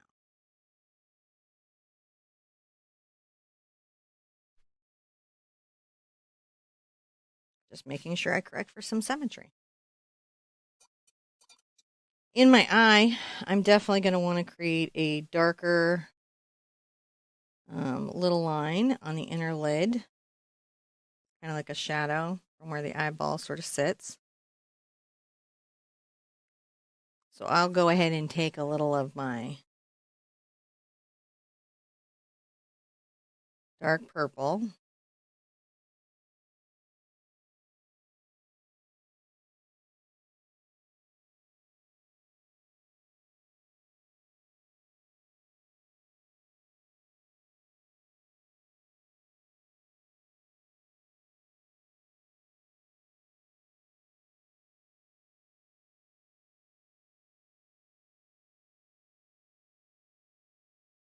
So we're just creating structures to the eye.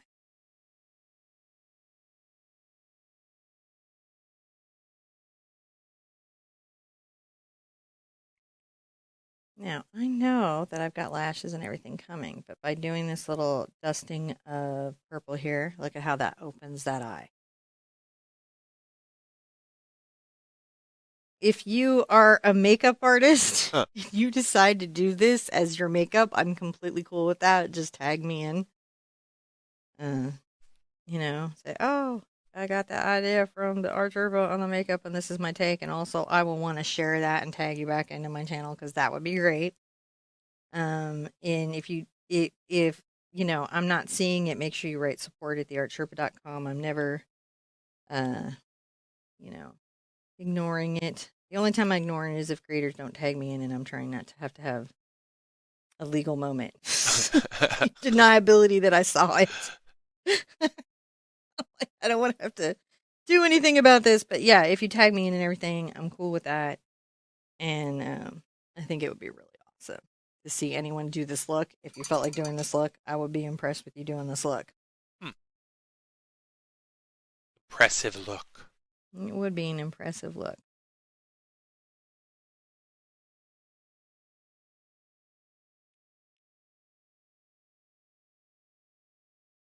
Let me just get my blue here. I know I've got some big stuff to do in that space. I just want to make sure that I have it.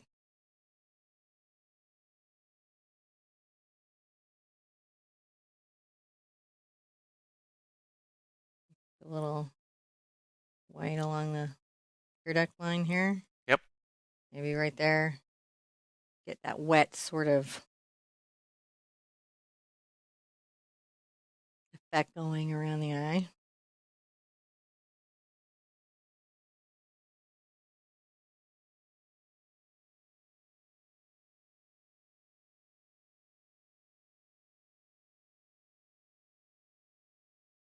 Just like to show those little bits of moisture in it so that they just have a little dimensionality. Mm-hmm. Now, I'm going to add a lot of white to my blue.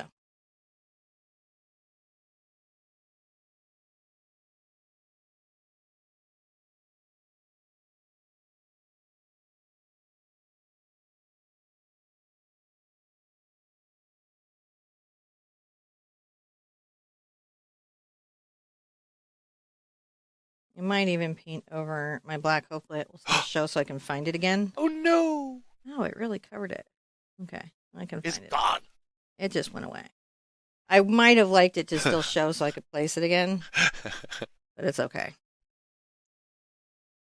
That's some opaque paint. Yeah, the white's just really opaque. So if yours still shows, that's great. You haven't lost it. I'll just do the same on both eyes on mine. One of the things that keeps a mistake from feeling like a mistake in a painting is symmetry.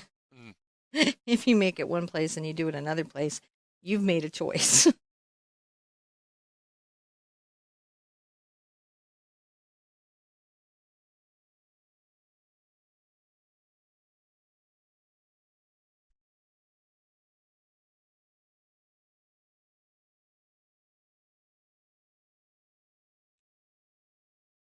I'm just blending in a little bit of the darker blue into the lighter blue.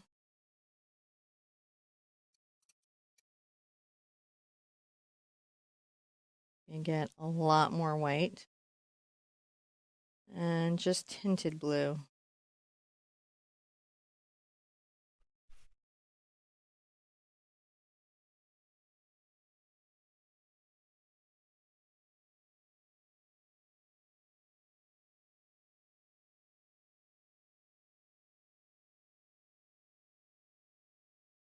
It's still blue, but it's just very light.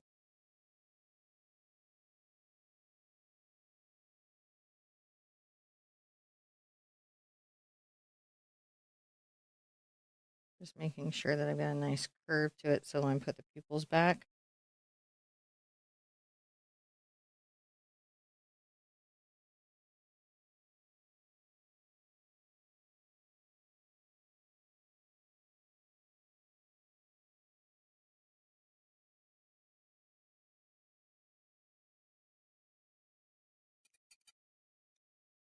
Quite a light eye, yeah? Yeah. All right. I am going to want to put my pupils back, so I'll go ahead and take my black paint, and I'm going to tip this a bit just so that I can get my symmetry back. Put a dot here. I'm going to put a dot in an equivalent place over here. Wow. Yeah, The dots. it helps. I'm going to need to glaze over all of this in a minute, but I will just paint in.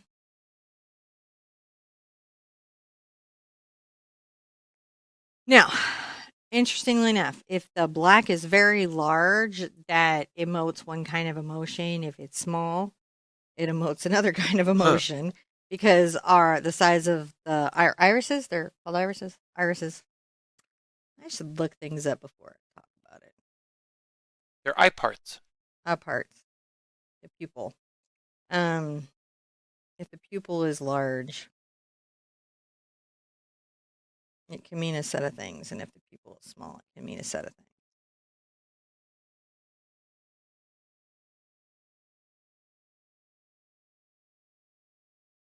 Like attraction or aggression, fear.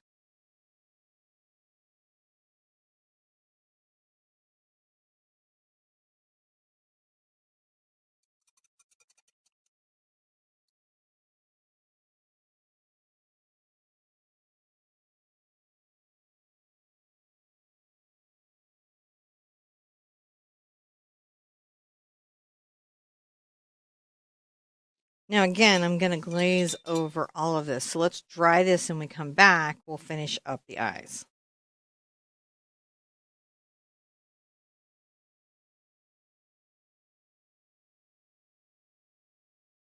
All right, so I want to continue to push these elements. One of the things I'm going to do is I'm going to get my light blue with my white and get some glaze into it.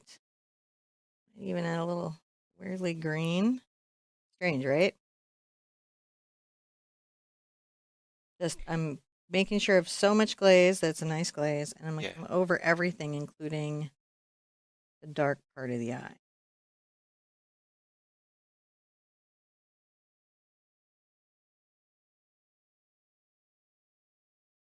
Got my number 4 round, Simply Simmons, but I'm just lightening that.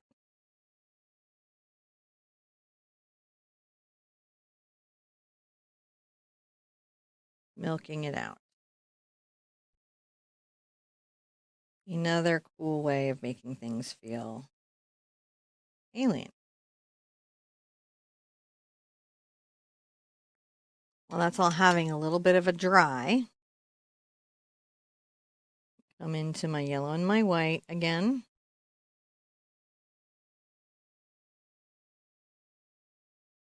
Just make sure I've got a nice light on the inner eye here.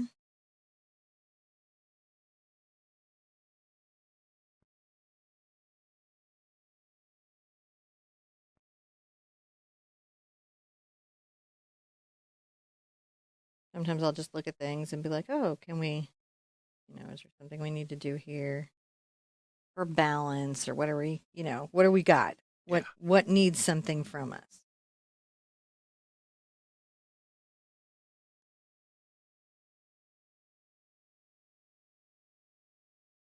Because sometimes something needs something from us. Right. Going to also maybe deepen the lid here just a bit. And how I did, creating that shadow. Yeah. Deepen the lid over here just a bit.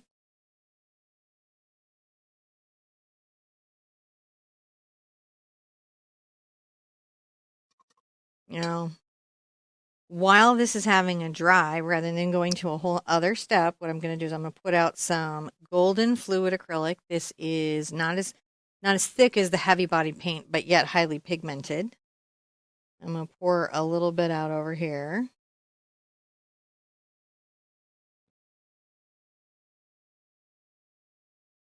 And I'm going to add some little white dot freckles to the face.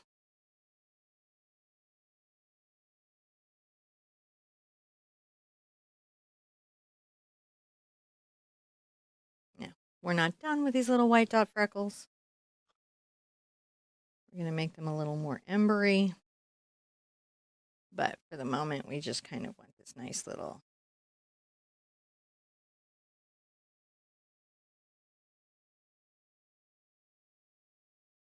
Look kind of cute even as they are, don't they? Oh yeah.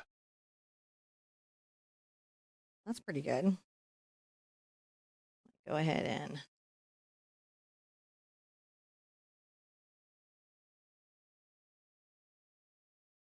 kind of dot that out a little bit. Improve this look some.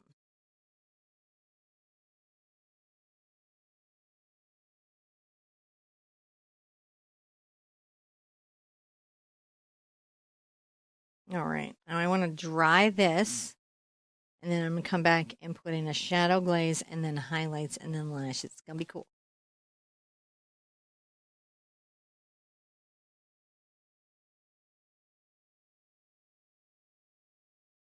So on eyes, I like to do a couple of things. One of the things I like to do is make sure that there's a lid shadow. So I'm going to get into my dark purple and again, my glaze. You can see why I was like, it's a good thing to have for this type of project.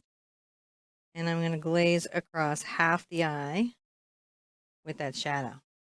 Awesome, isn't it? Well, I guess it's maybe 30, but it's still a pretty heavy glaze. Very cool.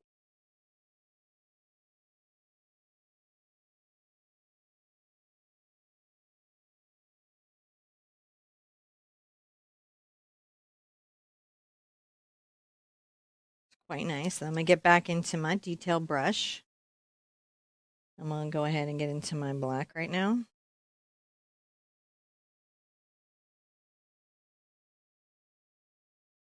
Just make sure I've got some depth on some of that shadow.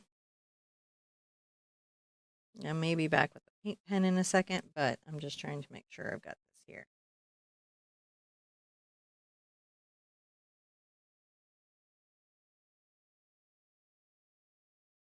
Just a little of this, Yeah.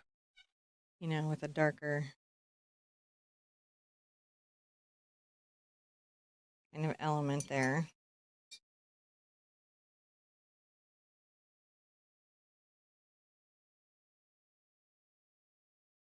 A little of my white and blue.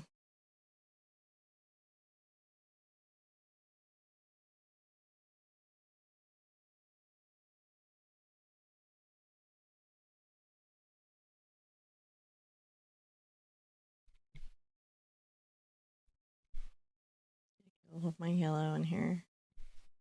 Flick that in. I'm flicking in a little yellow.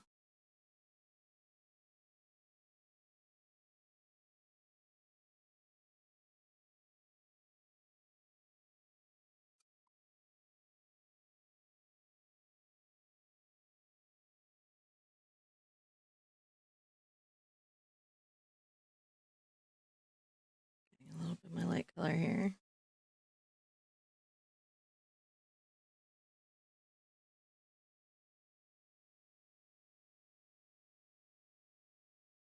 A little bit of outer eye reflection there.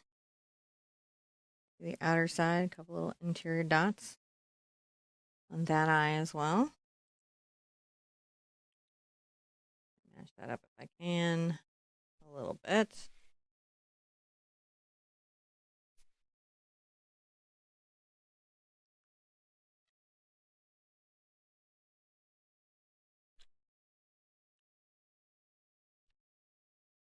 A little tapping, a little reflection right here, maybe in the inner eye.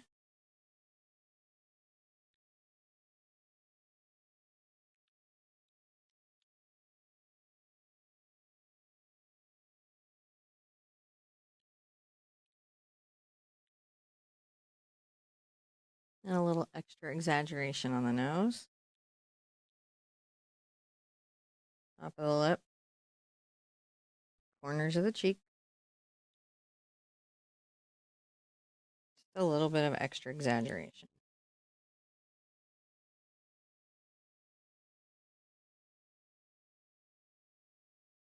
Adding a little bit to that outer lid there. Doesn't that just whoop? It whoops it up.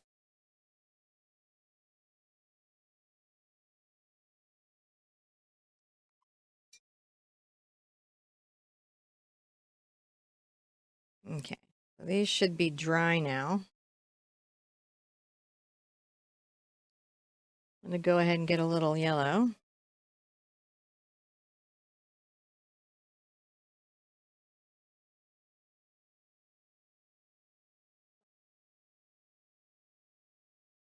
kind of That's like interesting.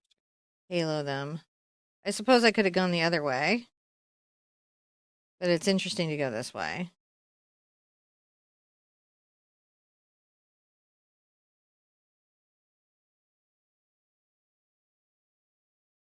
And I like it very much.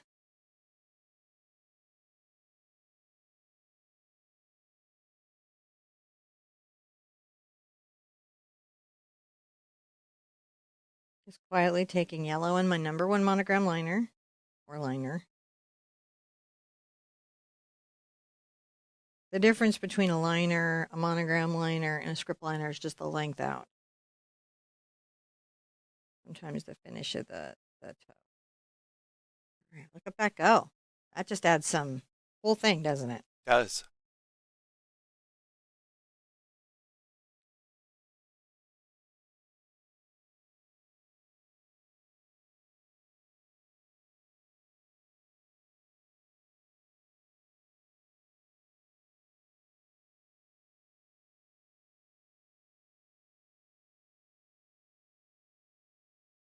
No, they're so glowy now. They really are. They're almost like star or reflections or oh, we could have done galaxy freckles.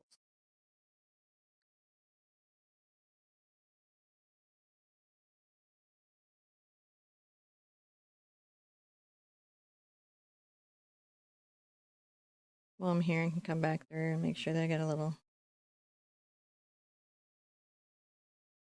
yellow there. See how that went? Yeah. Jumping up and down in a little cradle of yellow there. Very nice, very nice, very nice.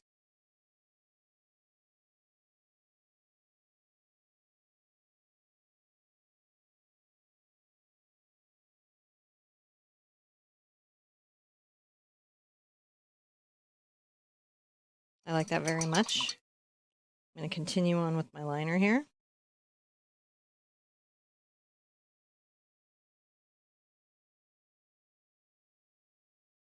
I'm going to add some little creepy highlights to this. Not creepy, creepy.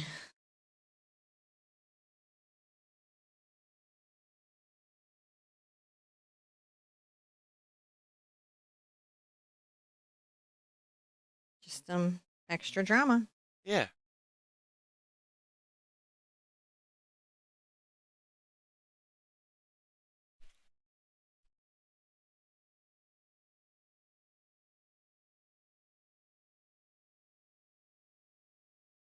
The highlight really helps.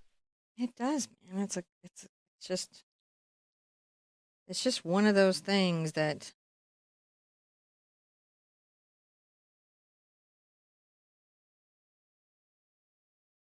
can make a big difference.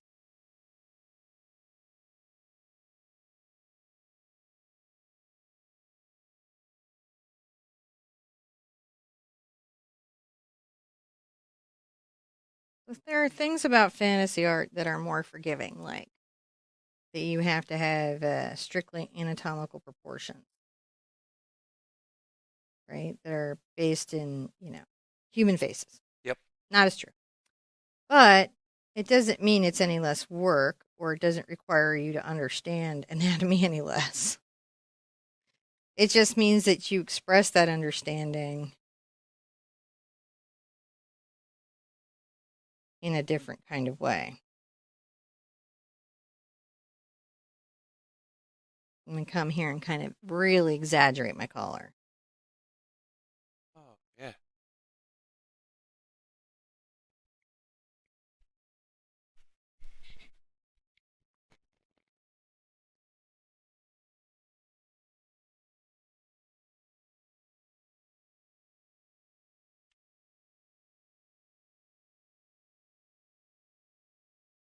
Kind of bringing that little edge there. I do this sometimes with fins. I'm always very happy with the result. Will I be this time? I don't know. I guess you Uh, came here because of the end painting, so I must have been. I posted it. Or if I didn't post it and you're watching it right now. No, I'm going to definitely post this. I'm pretty happy with this. Look at that. See, doesn't that fill that out a bit? That Create that really looks line. Some, great. yeah, it just creates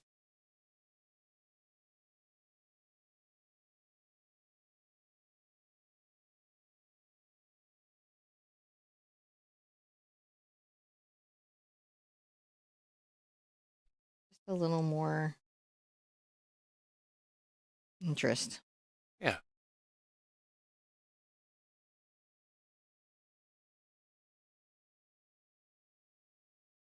Bring those little lines out, kind of in a little halo.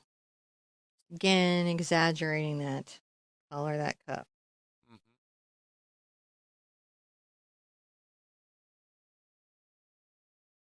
When you have a lot of art tools in your toolbox, what that allows you to do is have something that maybe you're like, ah, that didn't quite execute the way I hoped. But yet you can take the architecture of what you have and turn it into something better sometimes than the original idea, which I think is what we're going to have here when we're all done.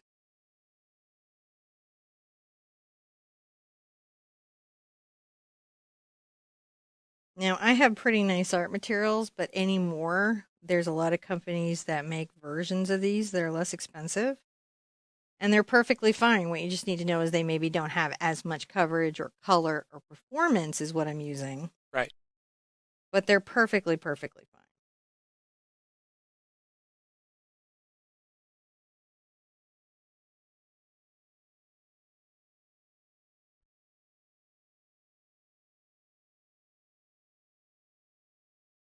I like those layers. Really pleases me to no end. Come back in and just make sure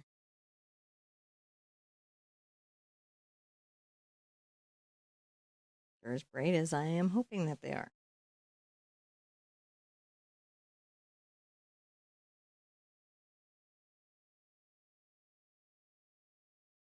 All right. Now we're going to dry everything. Put in some more touches. All right.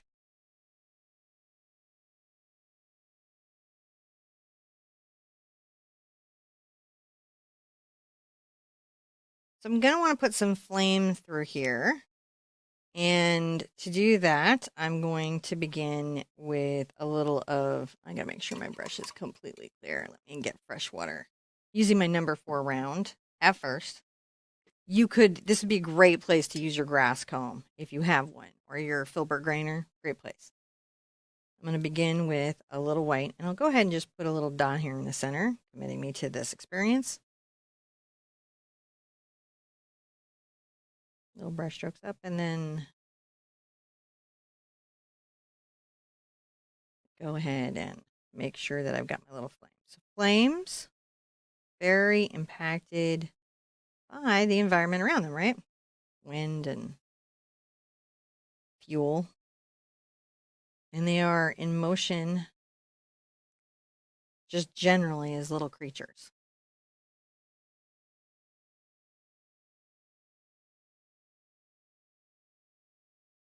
The lightest part of the flame, right, the white part is closest to the fuel source. And then as it goes out, it gets into your yellows and oranges. Ah. So to really kind of capture this, what I'm going to want to do is I paint this white. And then, of course, I will come back and add my glazes.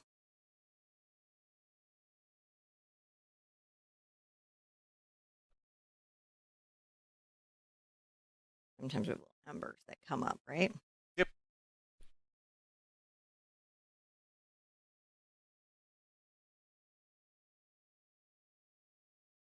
I like that.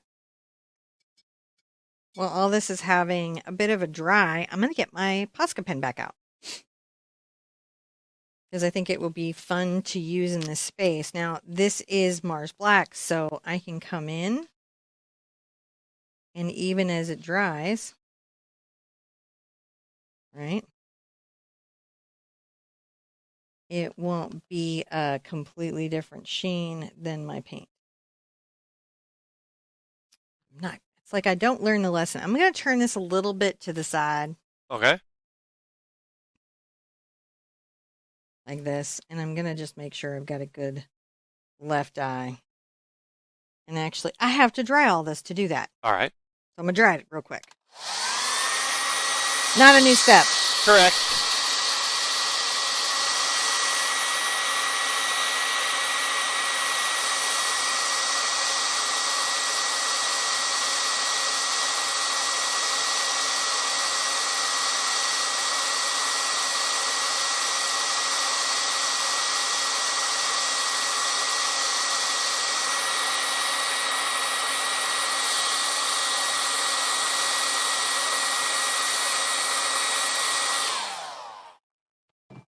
Okay. Still need. That's okay.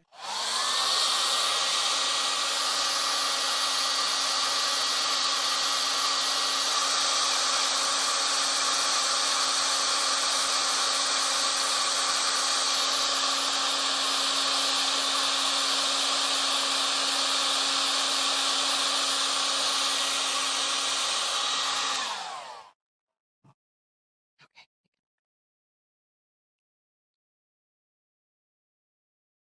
Okay. All right, we were good. So I'm going to come here. I've dried everything so I can rest my hand and not drag paint. And I have turned my surface so that I've got a little bit more control over the line I'm going to make. Because sometimes it's hard for me to work my left space. If you're not comfortable with the Posca pen, you could just use black paint.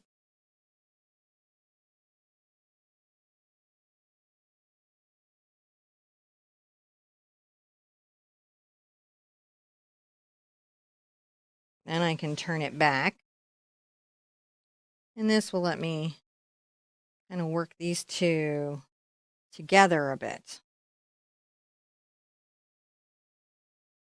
And little curve lines for the lashes.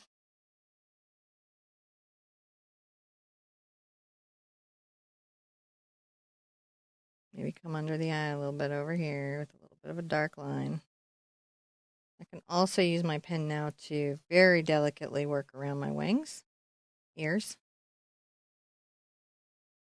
however we're thinking of them.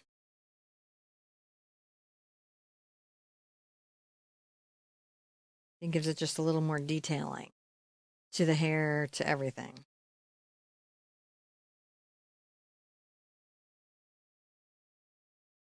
And even here, where maybe we weren't really sure where everything was going to be. What's funny? Just how you're. I just enjoy it. Oh, okay. Little hairs coming in. Yeah, I'm just piecing that out a little bit. I'm just thinking about that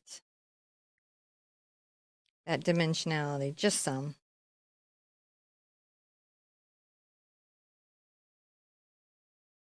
I do check the side of my hand to make sure I'm not in You're trouble. not picking up the.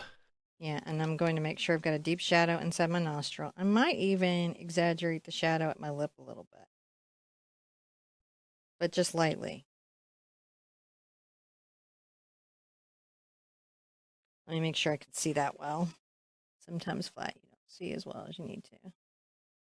But sometimes I just want deeper exaggerations or more things pushed just a little bit further. And that's why sometimes it's nice to have a few tools. Now, like the hair, which we talked about, you needing black, I'm going to come here.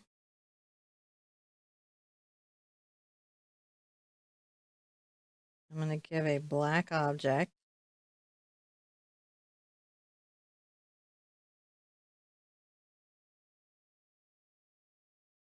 Right, like this is maybe like the source of the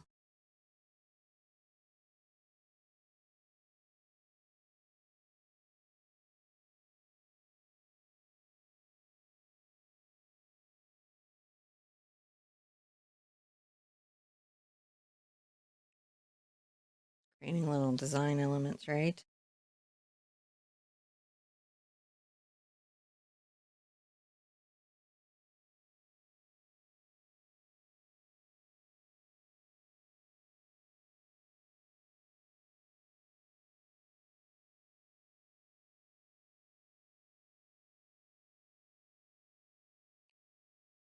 kind of arc that there.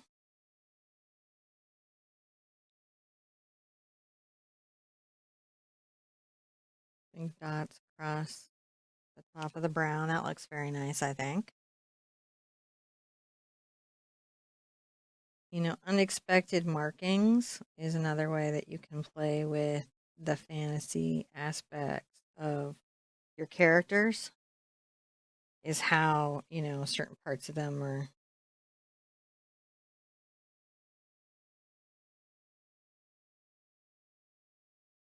expressed. Pretty happy with that right there, guys. That seems fairly fun to me. Yeah. You can see again where we didn't have maybe some control in some places with our brush, we can come back in and pull little elements of control. All right, now I do want my pen completely dry before I come and put in my flame up here. So let's dry everything and come back on the step and finish the flame.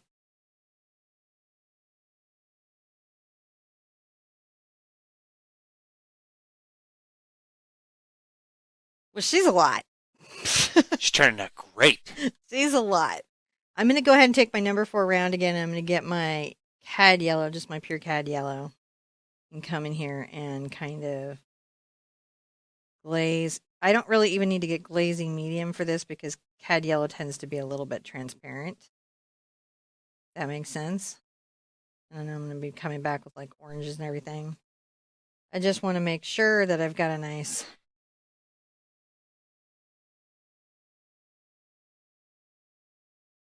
or flame to begin with.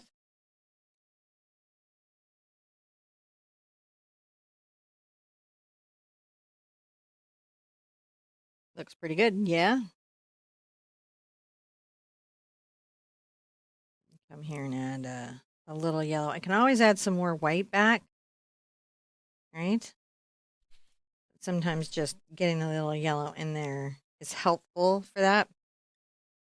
I'm going to take my yellow and red,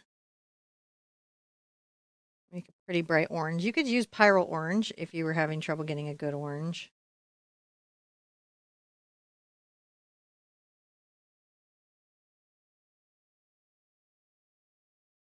I'm coming with just some, yellow orange.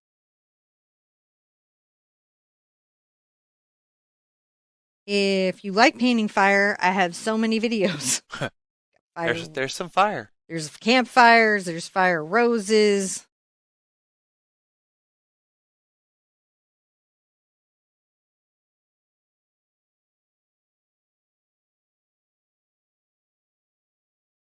You know, Fire Space Unicorn.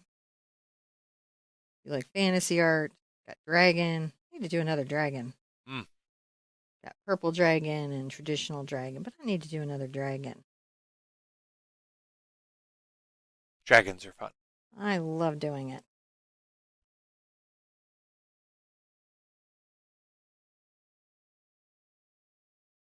I'm just coming in, with the different kind of like ranges of fire, right? Yeah.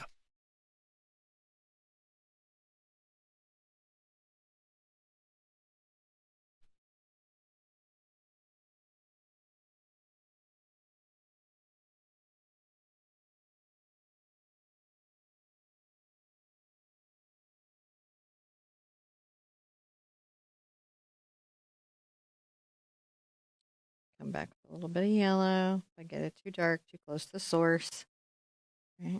That's you're just playing with your red.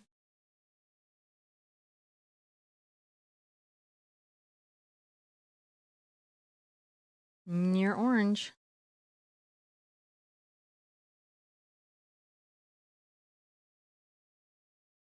And your yellow. By play, I mean that you're just giving yourself the space to enjoy the process of the painting. And whenever you hear me referring to play, what I mean is that I'm not being so specific. Right. I'm not holding myself to very limited constructs of what I'm doing. Putting some just pure yellow in there.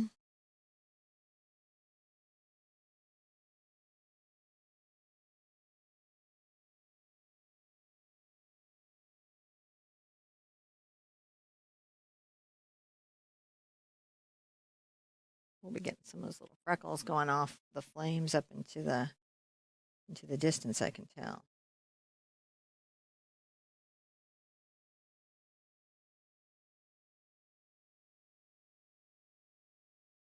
So I'm hoping she seems more like a little fire fairy. Oh, I think so.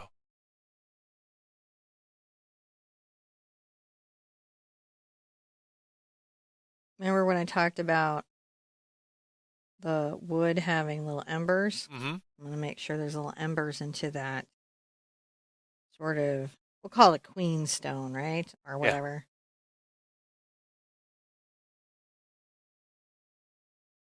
Got an elemental power up happening here.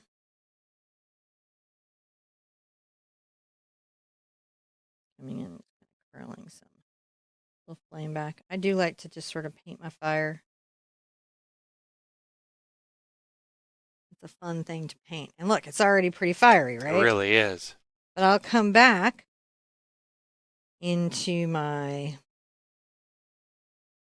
yellow and I might come in and hit some of these reds with a little yellow. Not done with them, but just doing that.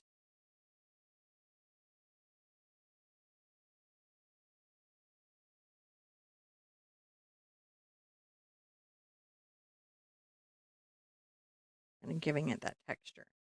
This is a dot tool. I made it for a paint set that I used to sell. And I'll probably make it again, but you can find it as a nail dotting tool on Right. Amazon. So you're not like, don't worry, you're not stuck. That's pretty good. Wiping it off on a paper towel, I'm going to get my white.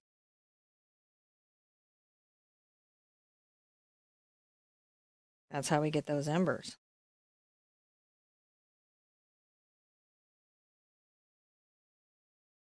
Just dotting up there.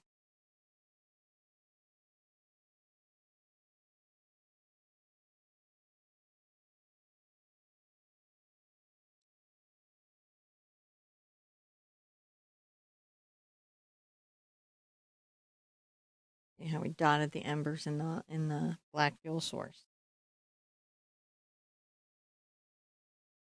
Those dots really add to it. They do. I really like them for that.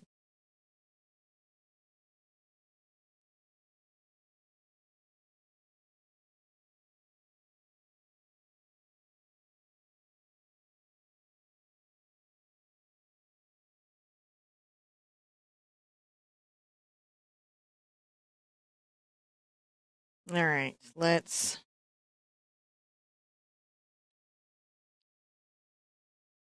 The dots really add a lot to the little emberness. It does. Just, man, it's just understanding these. You could just keep dotting. You It's like can. this is really adds a neat. It'd be it just adds a really neat layer. It does, and I think it creates that. I'm back into my number 4 round. I think it creates that sense of what this is. Yeah.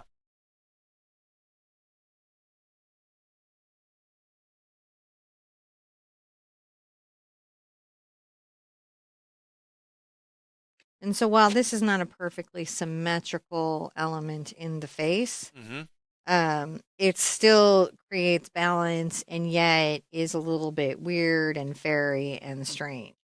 I am going to dry everything and then I am going to show you an optional but amazing power move to do at the end of this.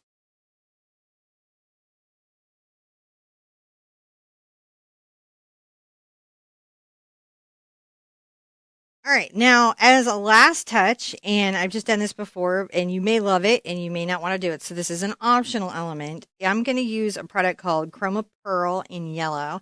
This is a very pricey product. There is a not there is one that will work in deco that they make these new glitter paints that are actually pretty decent. But this is what I have in. So this is what I'm using. If you really really love it, just be prepared for sticker shock.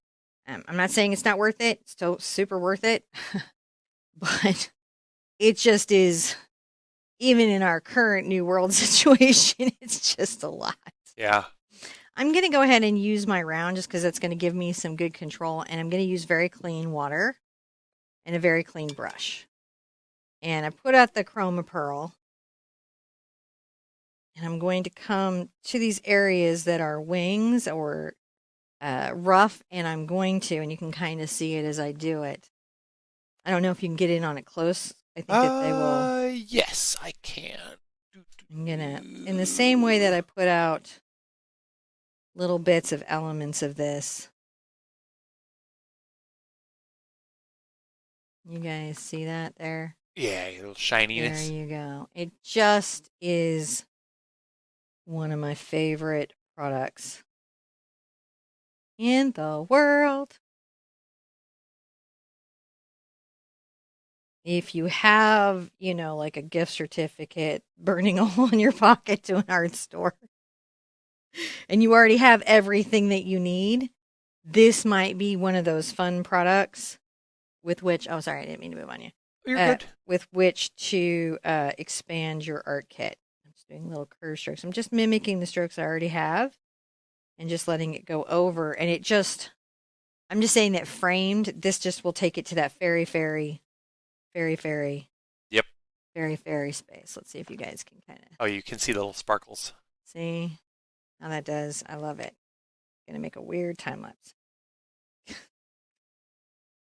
On ones like this, I'm glad you guys have the short videos, just because it helps you kind of mentally go, oh, I know what I'm getting into.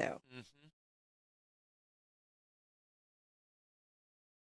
I'm not really using any water, and I am just glazing over. I'm not trying to paint out everything that I have, and it's both transparent and opaque, so you can see on this side where the light would be shining, like right here, and how gold it is, and then over there it looks completely transparent. That's the nature of this product. It shifts through visible and invisible. Makes it hard to show in a thumbnail. Looks cool though. Do, don't it? I'm gonna come in a little bit on the eye. Smidge. Smidge over the yellow that I already have there. It's just a smidge. Definitely on these little sort of ear wings. Mm. Because that's just so magical. It's completely archival, this particular product. So it will last as long as the art. And I would say this artwork is fairly archival in and of itself. Like once framed, I don't think you would.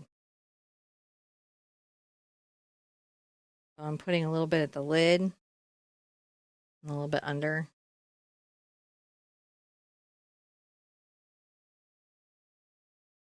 A little bit coming up.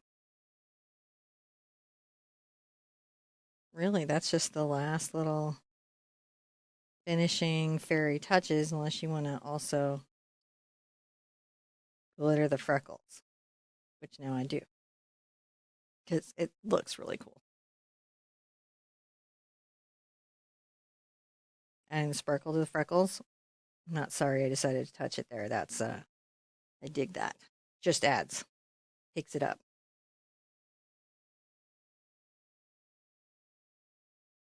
Products like Chroma Shine, Chroma Pearl, or really good glitter paints. Amsterdam Acrylics makes a good glitter paint. Um, Again, Deco's got weirdly some really good glitters in the line now that are fine glitter and really show. I don't mix glitter into paint. And I do think about the ecology of the types of glitters. That's sometimes also why I might use a particular product that has a fine art application, because I love fish. Don't you love fish? I do. Maybe a little bit here. She's going to frame up so nice. She really, really is. Oh my goodness. I think, Don, all right, let's go overhead and see if we can turn her and if you guys can Oh kind of yeah. see it.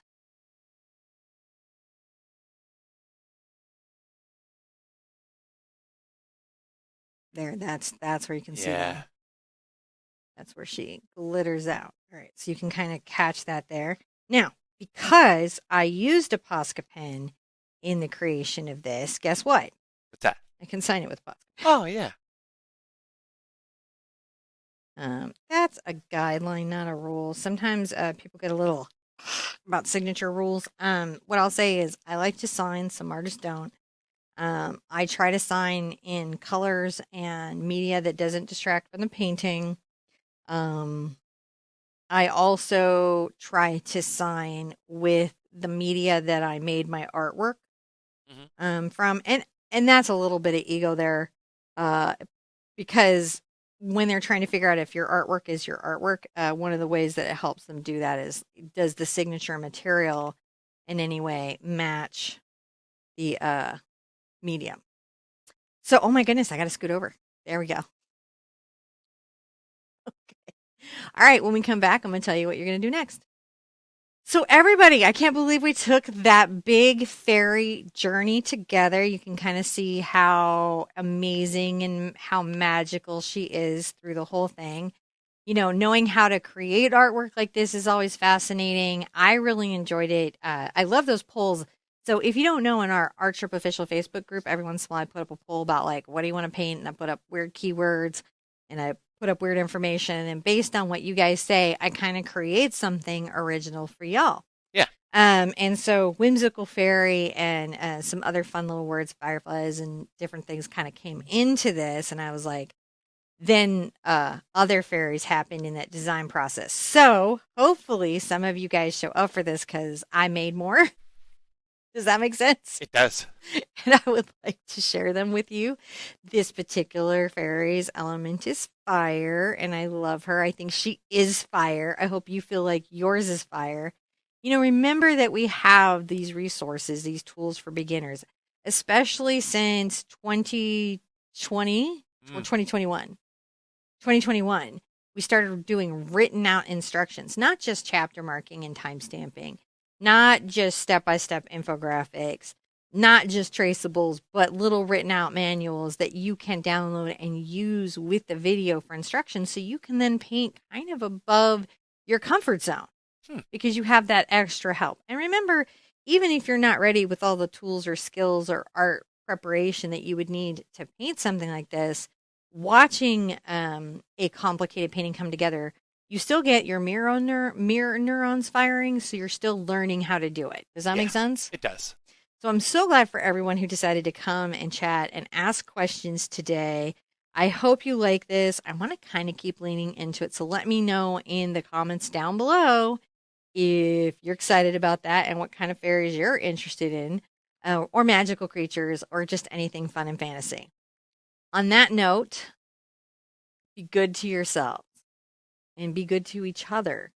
And I'm going to see you at an easel really soon. Bye bye.